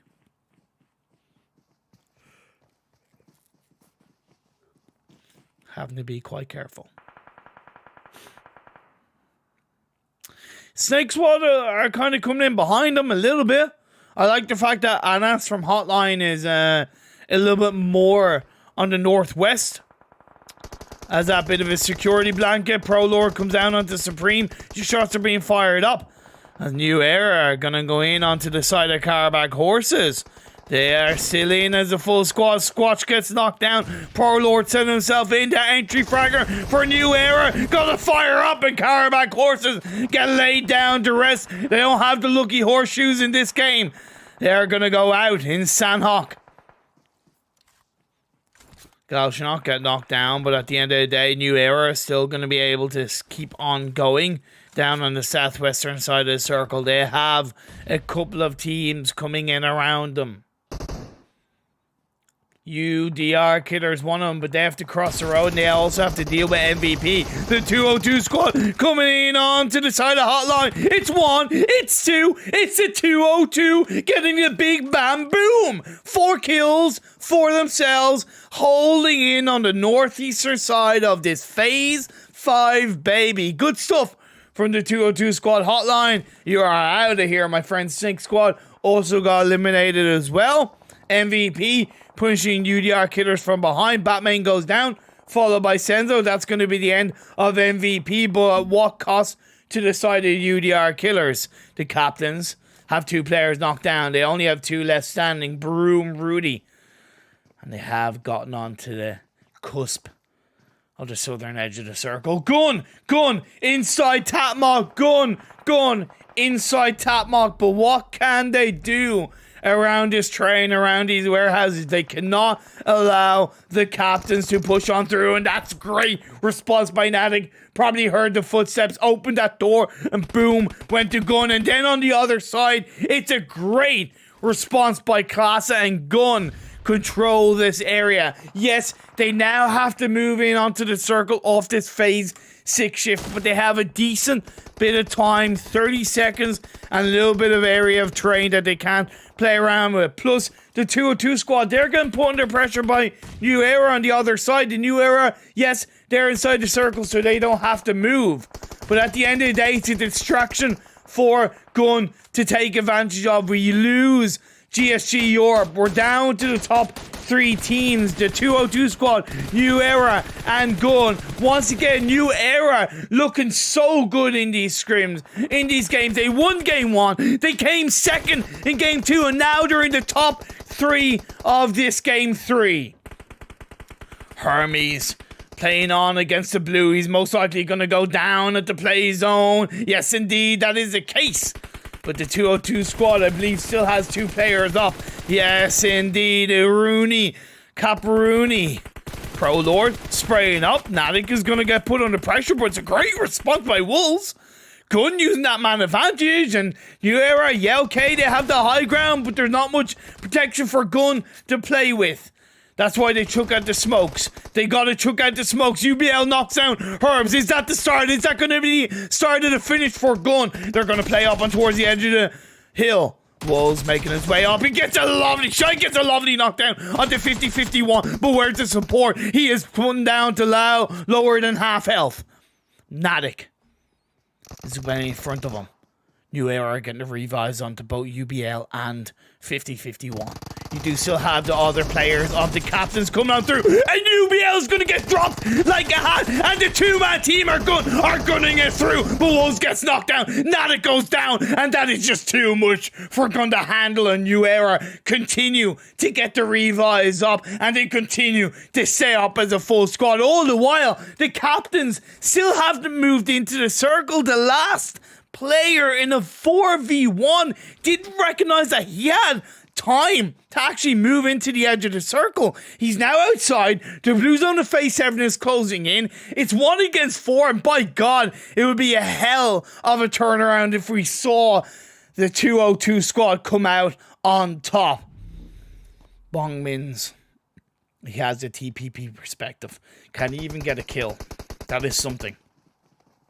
Ticking down phase 8, that damage is going to be hard. It's going to be fast, but it's not going to be enough. And it is going to be New Era once again claiming the chicken dinner in these scrims. That's going to be 2 in 3 games for the side of New Era. Switching over to the beautiful camera of myself, we see at the end of the day, New Era coming out on top pretty dominantly, getting 3-6, 6-5 is 11, I think 13 kills.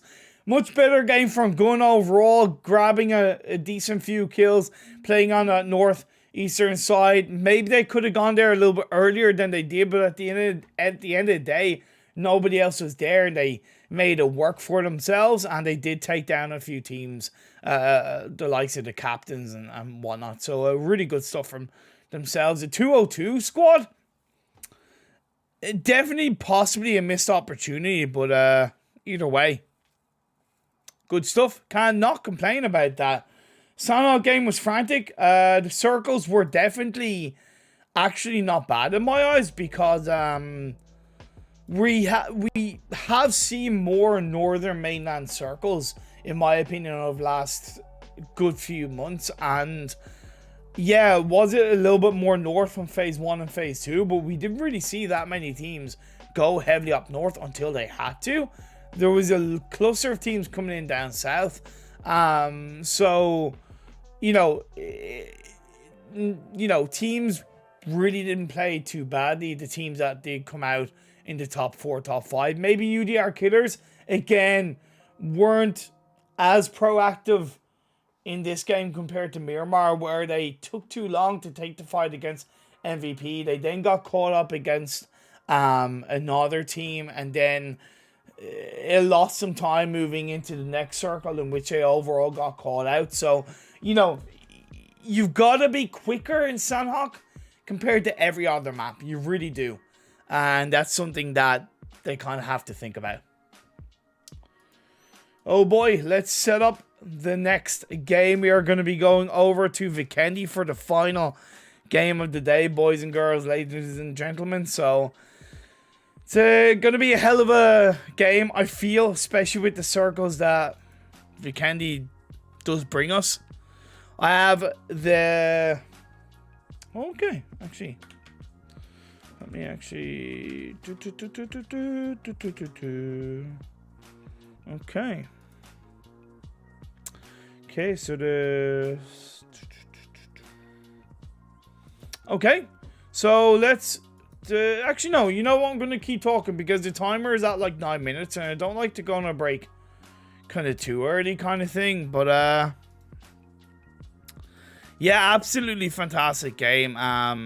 New era. I've kind of seen them play more and more, and it is quite clear that they are definitely evolving scrim after scrim, and they're working on their own game plans, and they're working on their own ability. And the fact that they've gotten 3 strong results in 3 different maps also shows their adaptability. Were they not the cleanest of situations in Miramar?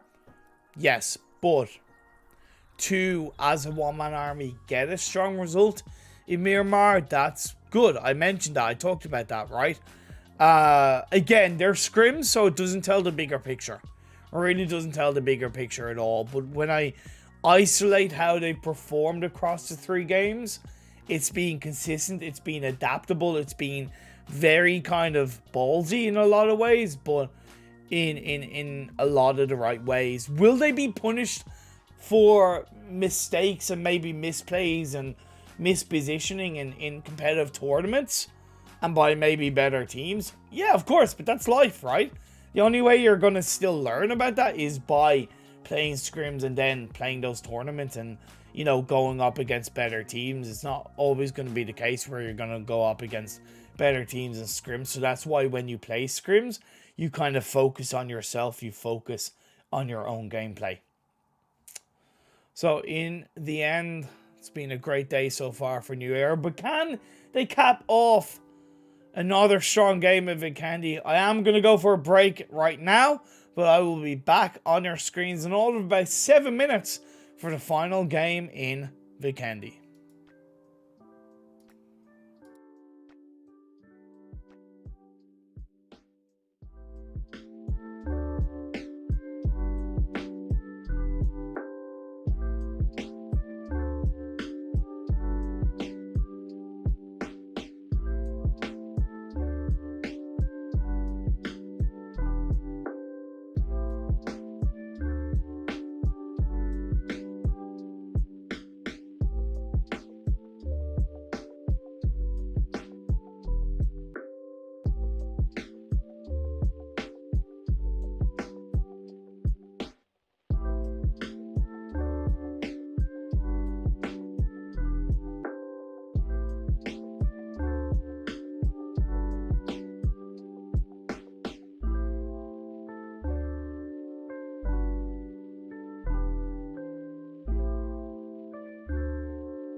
And we are back for the final game of the GODS United Pro Scrims. Thank you very much to everybody for tuning in. Hope you're all having a fantastic evening. The words, the encouragement really means a lot, guys. Of course, as somebody did point out, I am not allowed to praise Destiny ever again because every time I do, they die. So it seems like I'm some sort of, you know, curse to them. I don't know. I do know that I cast or cursed them pretty damn hard in that last game. So I do apologize, guys. But it came from a good place. It came from a good place. Oh man, absolutely legendary. But yeah, it's great to cast the games. We've realistically had a new era show in my eyes across the board because the way they performed in these first 3 games, 2 chicken dinners and 2nd place, it kind of speaks for itself in my eyes. UDR killers capturing game 2 with a fantastic amount of kills is also very strong, but game 3 they kind of failed to light up the board. So I would like to see them maybe transfer a bit more how they played in Miramar to kind of every game. I know it's never going to be easy, but I do think, especially when, as I mentioned, when you talk about Sanhok, it's, come on, phase 4, phase 5, phase 6, the blue zone is always going to catch up to you if you're not quick enough. And I mean, like, if you're not super quick enough. But either way, moving over to Vikendi, it is a kind of an easier map to handle. Overall, yeah, okay. The circles can be quite difficult, and that's to say the least, when you involve a lot of water in play. ImPERium cast, you are amazing. Thanks for your wonderful input. Hey, dude, my honor, my pleasure. Any words, any feedback, anything that I kind of say during broadcast is only ever intended to hopefully encourage and advise the teams in a solid way. It's never intended to be the factual truth, because of course I don't know exactly kind of how the teams are talking in game or how they're communicating what their plans are. I do try and understand that, but in the moment I don't know it, so it's always kind of, you know, take what I say with a pinch of salt. If you agree with me, then cool. If you don't, then also cool, you know. But I do my best to provide a relevant amount of constructive criticism. Can you zoom in on the boxers and the laundry behind you? No, you have to subscribe to my OnlyFans for that, Saga. Sorry, mate. OnlyFans.com/ImPERium if you want to get a better close-up of my underwear. I do more caster blessing. Hate gaming, probably like me for that. Yeah, fair enough, fair enough. I sometimes do caster blessing as well, but more often than not, I do give the odd level of caster cursing. But we are into this 4th game of the day, so let's take it on over to the plane path over the beautiful Vikendi terrain. Let me also just pause this music. We see the plane path is quite nicely to the west. The reason why I say quite nicely to the west is because I do firmly believe that more often than not, most of the teams like to land on the western side of the river. So when the plane path is here, which is pretty much split in the middle between the edge of the river and the edge of the western side of the map, it gives a greater scope. Now, of course, if you like to utilize the eastern side of the map, it becomes a little bit more difficult. But for most of the teams, it's going to be kind of business as usual. Quite a good few teams dropping on the northern side. You have Destiny, you have MVP, both dropping down by Zabava. You have the side of the 9 Aces, going to drop to the east of Krishas. And UDR Killers dropping in Kuroka, which is their normal drop spot. Also in VR, we have Gun and 4Men 1 Army. We also have a good few teams dropping down in Winery, KARABAKH Horses. The side of, I think it is the Captains. And then Snake Squad, although they're all dropping around. And just to kind of give you guys, I know we're going to have a fight between MVP and Destiny. And I don't really want to talk about it because of Caster Curse Kappa. But I just want to show you guys the Phase 1 circle. Look how much of a pain in the ass that is, right? No team is in the Phase 1 circle. I repeat, no team is in the Phase 1 circle. So good luck with that, guys. Good luck with that.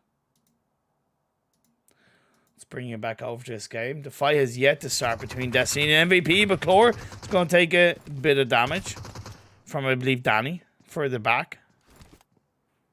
Going to use this one energy drink. As I've been reminded, I'm not allowed to praise Destiny. Well, I can praise him in the moment as a Clack got knocked down, but it was going to be returned onto Senzo of MVP. Who's going to react better? Who's going to react quicker? Senzo's in that building on his own, so there's a much higher chance he's not going to get revived up. But I don't know if Destiny know how many MVP players are in that building that Senzo got knocked down in. Sleepy is also going to get knocked out by Kid, but Kid is going to get returned up. Inside the balcony of that building, Danny fires up with that Uzi. They're trading quite evenly with each other. Batman is on a sliver of health.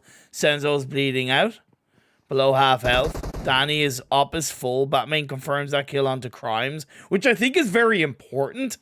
Because as of right now, unless one of the MVP players gets revived, it is still a man advantage over to Destiny, right? Level 1, helmet and vest isn't going to give them too much protection. You can see in the kill feed that the fight between 4Men 1 Army and Gun, I believe, has overall been won by 4Men 1 Army. And Senzo gets confirmed. Lovely shots by Danny. I don't get why Core wrapped around in that area without any relevant information. It was a blind rotation and he paid the price. Kid was revived up by Batman, so that's a great turnaround by MVP to not only get that revive, but turn it into a 3v2. That confirmation come through by Kid with the MP5K, and now Sleepy and Collat have to do something to possibly disengage away again. No team is inside the circle bar Snake Squad off that rotation from Hot Springs and Cantra. I thought Gun were taken out. My apologies, they still have 2 players left. And they're going up against Hotline, baby. It's a kill onto Nitro. Good job. The rest of Hotline are further back, not able to do something about that. It was actually 4Men 1 Army who got taken out by Gun. It was not the other way around, so my information was indeed incorrect. And as Hunter and Levi going to try and get sweet revenge on the death of their teammate. I don't know if they've kept an eye on the kill feed and they know that there's only 2 players of Gun left. It seems like that's not the case because they're threading with a little bit of caution. It's a lovely grenade, but it doesn't quite connect. And this is going to fire up. It's going to be a drop shot. It's going to be a kill. It's going to leave Gun with just 1 player left standing. And that's going to be Anas firing up to take out the last player of Gun.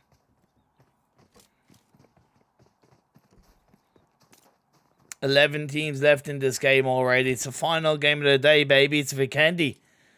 And still, we only have 1 team, as far as I know, inside the circle. That is Snake Squad playing on the eastern coastal line, just underneath Peshkova.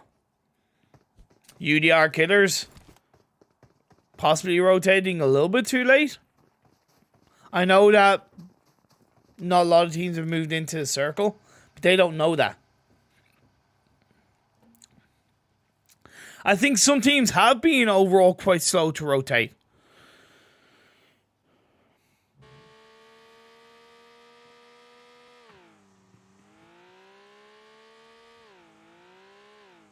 Just keeping an eye right now is GSG Europe.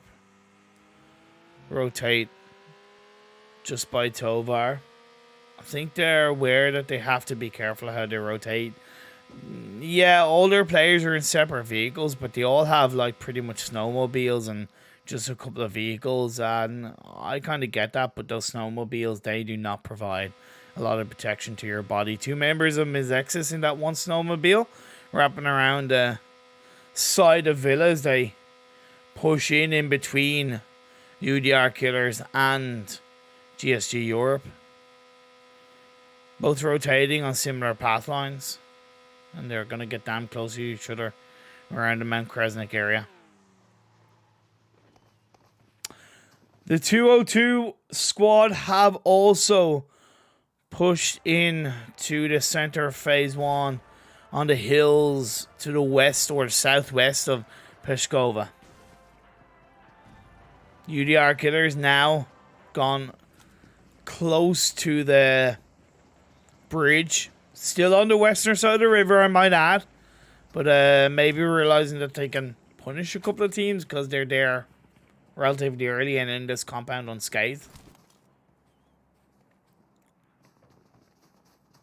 Because of, you know, the lobby only having 38 players in the 8-minute mark, I think the teams will realize that there is overall still like a lot more land availability, and you know, it's a lot easier to rotate. Whereas if you kind of take a normal competitive game, you would have an extra, you know, 10, 12 players, right? Overall, so that would automatically add a bit more pressure on a rotation for most of these teams. So I think that's where the ease of rotation comes through. Volnova, it's going to be utilized by a number of teams, KARABAKH horses and the captains. Oh no, one of the members of KARABAKH horses is going to get spot out. Supreme goes down. Orlando recognizing that, and Shoggy is also going to get taken out in KARABAKH horses. Not looking too good. I believe that's them being wiped out. No, they do still have a couple of players. I believe they still have Squatch left standing. Hotline. Trying to third party this. I believe they got double knockdown onto the members of the captains. Well, Volnova is definitely a little bit easier to protect around. Shouldn't be too much hassle for the captains. Blue zone of phase 1 isn't going to do too much. Phase 2 is now going to show up. Where is it going to go as we hit the 10-minute mark of the game?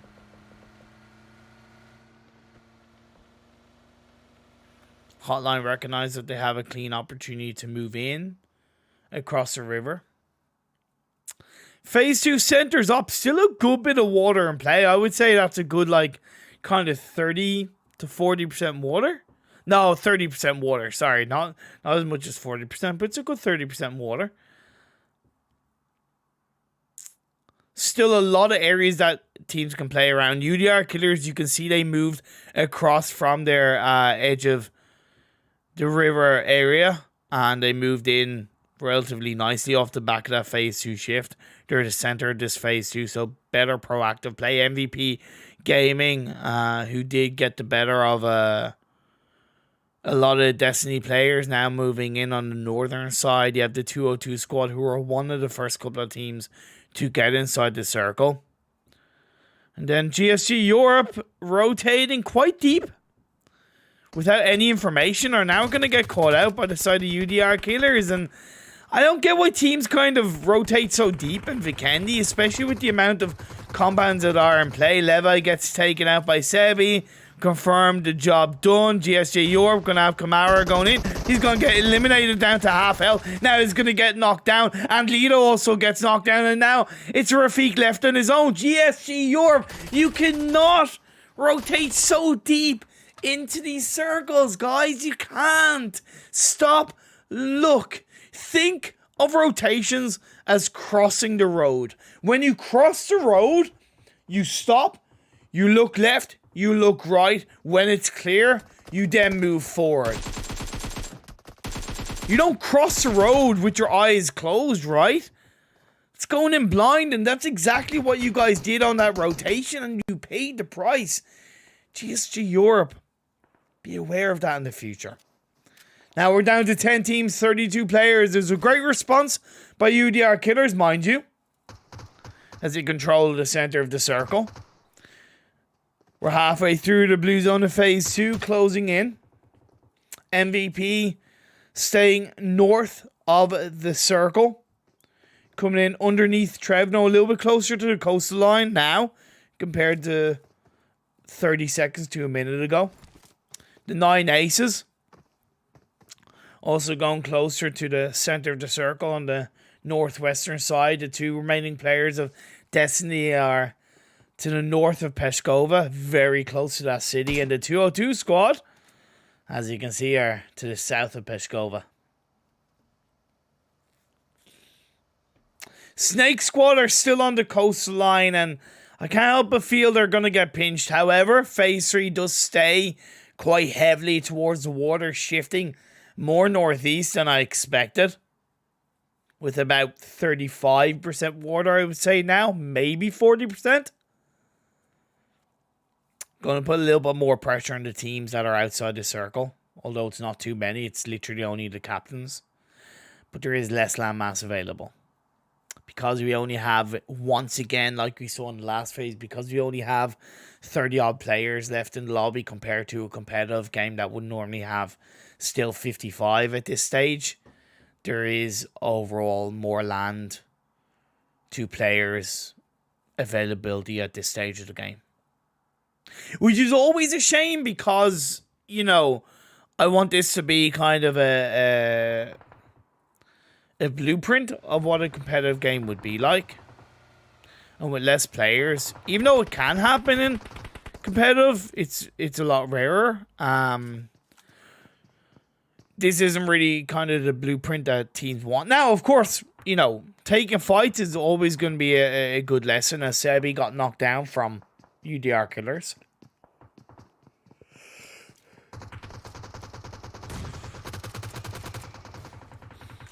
The 9 Aces found an entry point into the fight, but maybe they just didn't feel confident enough of taking it. They're all still in the circle, so in theory they don't have to. Of course, kind of the longer leave it, if they don't know it, the higher chance they could get third party. So we'll have to wait and see.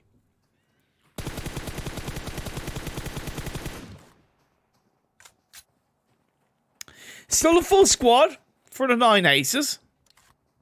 MEZEXIS coming in behind UDR Killers. Something UDR Killers will have to be aware of. Like the fact that the 9 Aces weren't staying in their compound, being super duper safe, that they were confident about kind of moving up on the outside top of the hill and realized that, hey, our compound is not the best, so we have to create controlling space. Sammy on the snowmobile moves up, repositions up. He does survive. How long though? The captains, hotlines, they're going to be fighting on the southern side of the map. Still on the edge of the circle, the captains are going to push in. And the hotline will be able to survive that for now, but for how long? 202 squad moved a little bit more on the southwest of Peskova rather than the south, so they've been kind of constantly aware of their position in the circle. You can see hotline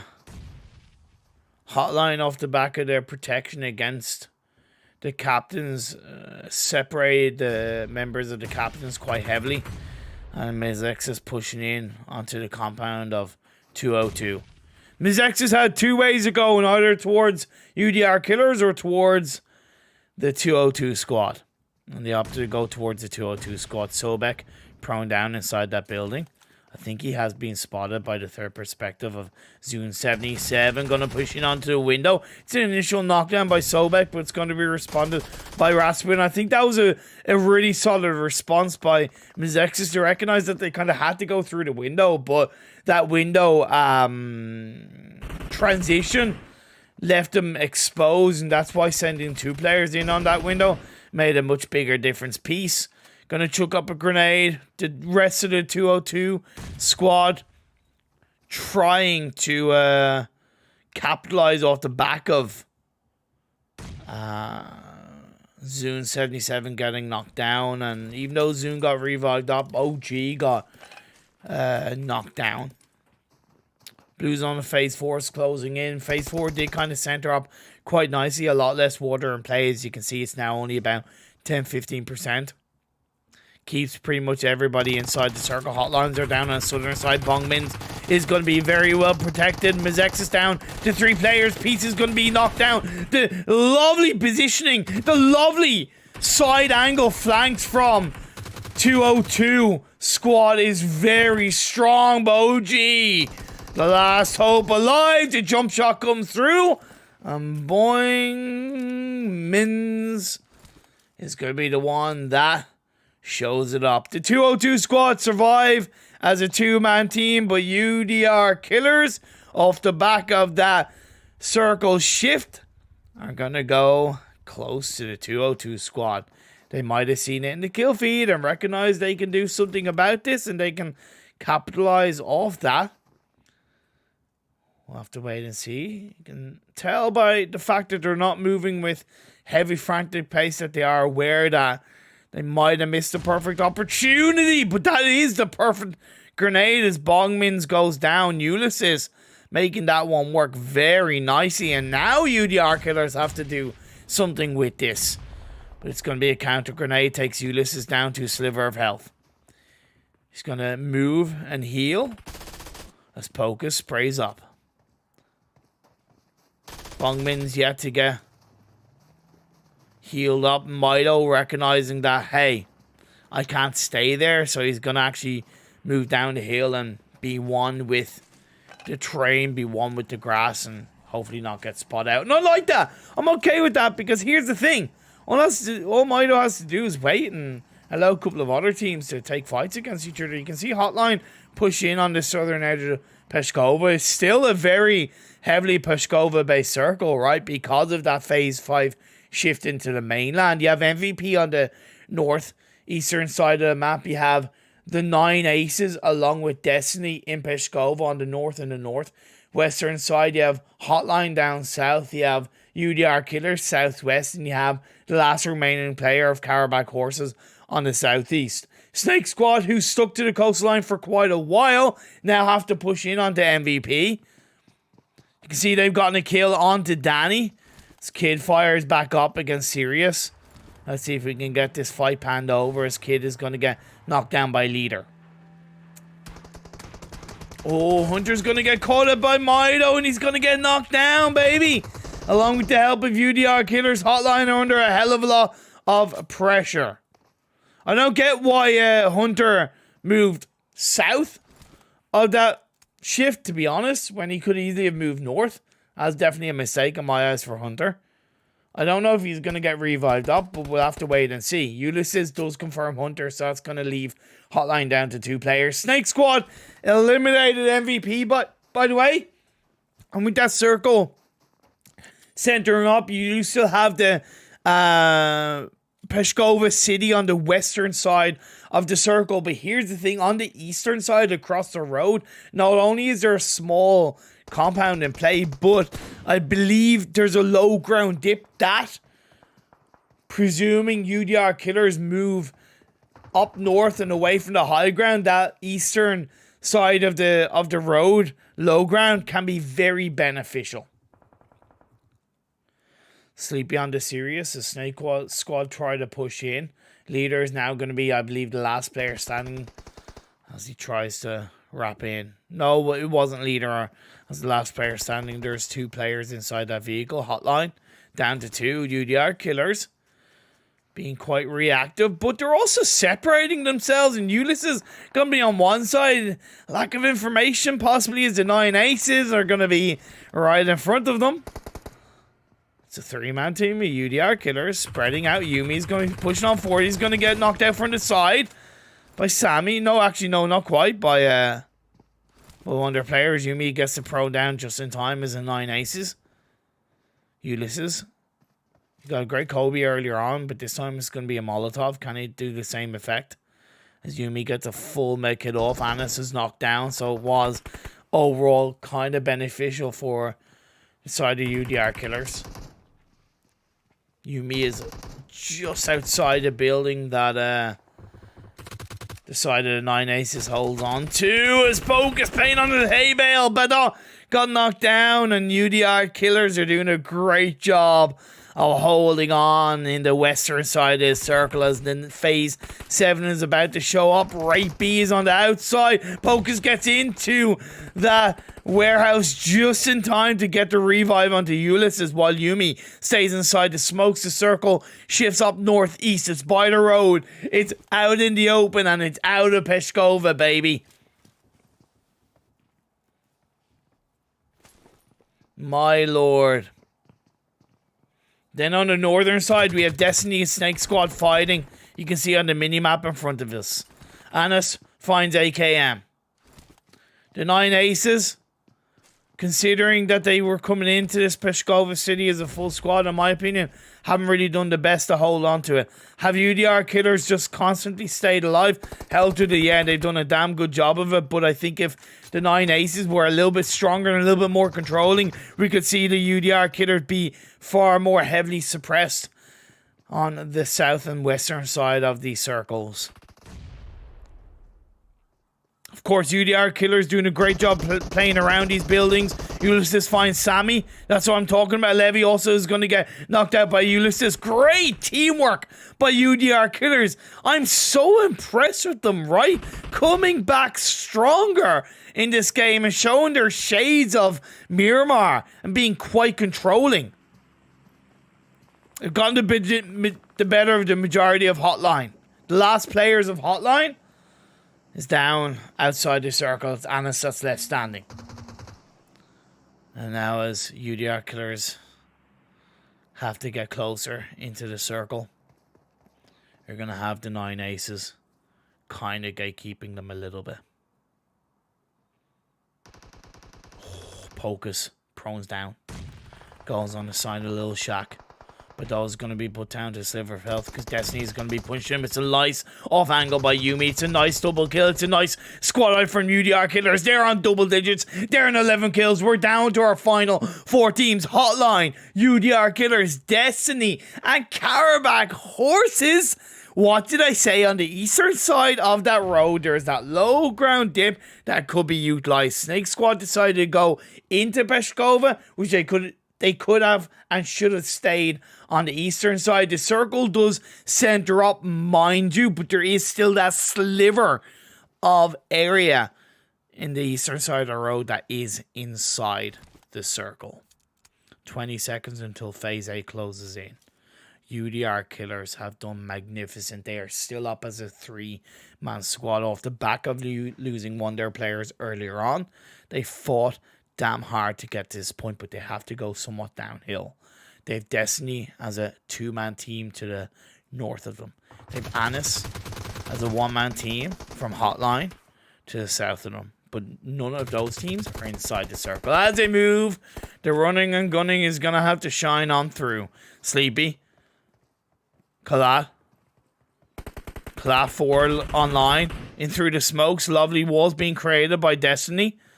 And UDR killers are now going to be behind Destiny. Great job by Destiny. Great job. The low ground could be coming on through, but Anas is going to get taken out. And that gives UDR killers a little bit of space to play around. Focus. First person perspective. Knocks down Kalat. And he's going to confirm that kill, but it's going to be get refragged by Sleepy. Confirms that up. Sleepy is going to take down Pocus. 2 against 1. Behind the tree he goes. But on the side, Ulysses fires up and strikes. And now we're down to our final 2 teams. Squash of KARABAKH horses and a 2-man team of UDR killers. We've seen 2 games won by New Era. Can we see the other 2 games won by UDR killers, baby? Or can Squash his opponents and claim the first chicken dinner for KARABAKH horses in these scrims? In the front line, Yumi goes. Ulysses wraps around to the side. This is the final phase, the final circle, the final countdown. Smoke's being thrown out. That lovely loot drop being utilized by Yumi to give a level of protection. Squash is waiting. He has that low ground dip, but the two-man team are pushing forward. It's a squad wipe. It's a win. It's a chicken dinner. It's a fantastic end to the day for UDR killers. Ulysses with 7 kills. Pocus with 5. Yumi with 2. And Sebi, he went down early, but at least he picked up a kill before he went down. UDR killers fought, scratched, and clawed their way through that game. Absolutely fantastic. I really, seriously, well played by UDR killers. Did they capitalize off other teams' mistakes and their lack of control? Yeah, definitely. For sure. The 9 Aces probably the team that could have punished him a lot more heavily. Snake Squad made a mistake playing on the western, or moving up to the north western side into Peshkova. And I kind of get it, because it was, you know, the majority of the circle at that stage of the game. But when you move into a city like Peshkova so late into the game, despite how little players are left in the lobby, there is that risk involved. Whereas they held on to the eastern edge. They knew what was in front of them, in my eyes, and that was, in my opinion, a matter of the devil you know rather than the devil you don't know. So, you know, either way, they made a decision. They went for the push, and it didn't kind of work out for them. Absolutely great games by all. You know, 2 wins for New Era, 2 wins for UDR killers. God, that's what I like. UDR killers are a revitalized team in these scrims. New Era are revitalized teams. As I think it was Professor Tarzan that said in the YouTube chat, like, we are seeing, like, you know, teams mix up their rosters a little bit, keep a couple of core players, bring in a couple of new players, you know, that sugar spice, that, you know, everything nice kind of thing, to try and add that little bit of chemical X into the mix as well, and really evolve the way they play as a team. And that's always important. Like, don't get me wrong, I'm the first to say that a team that stays together for longer is overall going to be kind of more successful. But if as a team you just have reached your peak, switching that roster up a little bit, with no offense to any of the players, can help elevate a team to bigger heights. And that's the way life is sometimes. Change can be good when you do it in the right way. So absolutely fantastic games. I hope everybody enjoyed the games. If you want to find out the results of the scores, you can join the GODS United Discord server. Please, if somebody could throw out the link in the YouTube chat, and you can find out the results. I'm going to be bringing you more of these absolutely fantastic, professionally observed scrims, along with hopefully a couple of other fantastic casters like the amazing Maxman, Sandstorm, and even a couple of others. So there's more to come, guys. You can follow me over on Instagram to keep up to date on when I'm bringing you these kind of scrims. It's at EVT_ImPERium. You can also follow me on Twitter at the same tag, at EVT_ImPERium. And yeah, thank you very much for tuning in. Feel free to give the stream a bit of a like. Feel free to subscribe if you haven't already. It does benefit me a little bit, definitely. And yeah, I'm going to end on that wonderful note. Thank you very much to everybody for tuning in again. And I'll see you guys another time.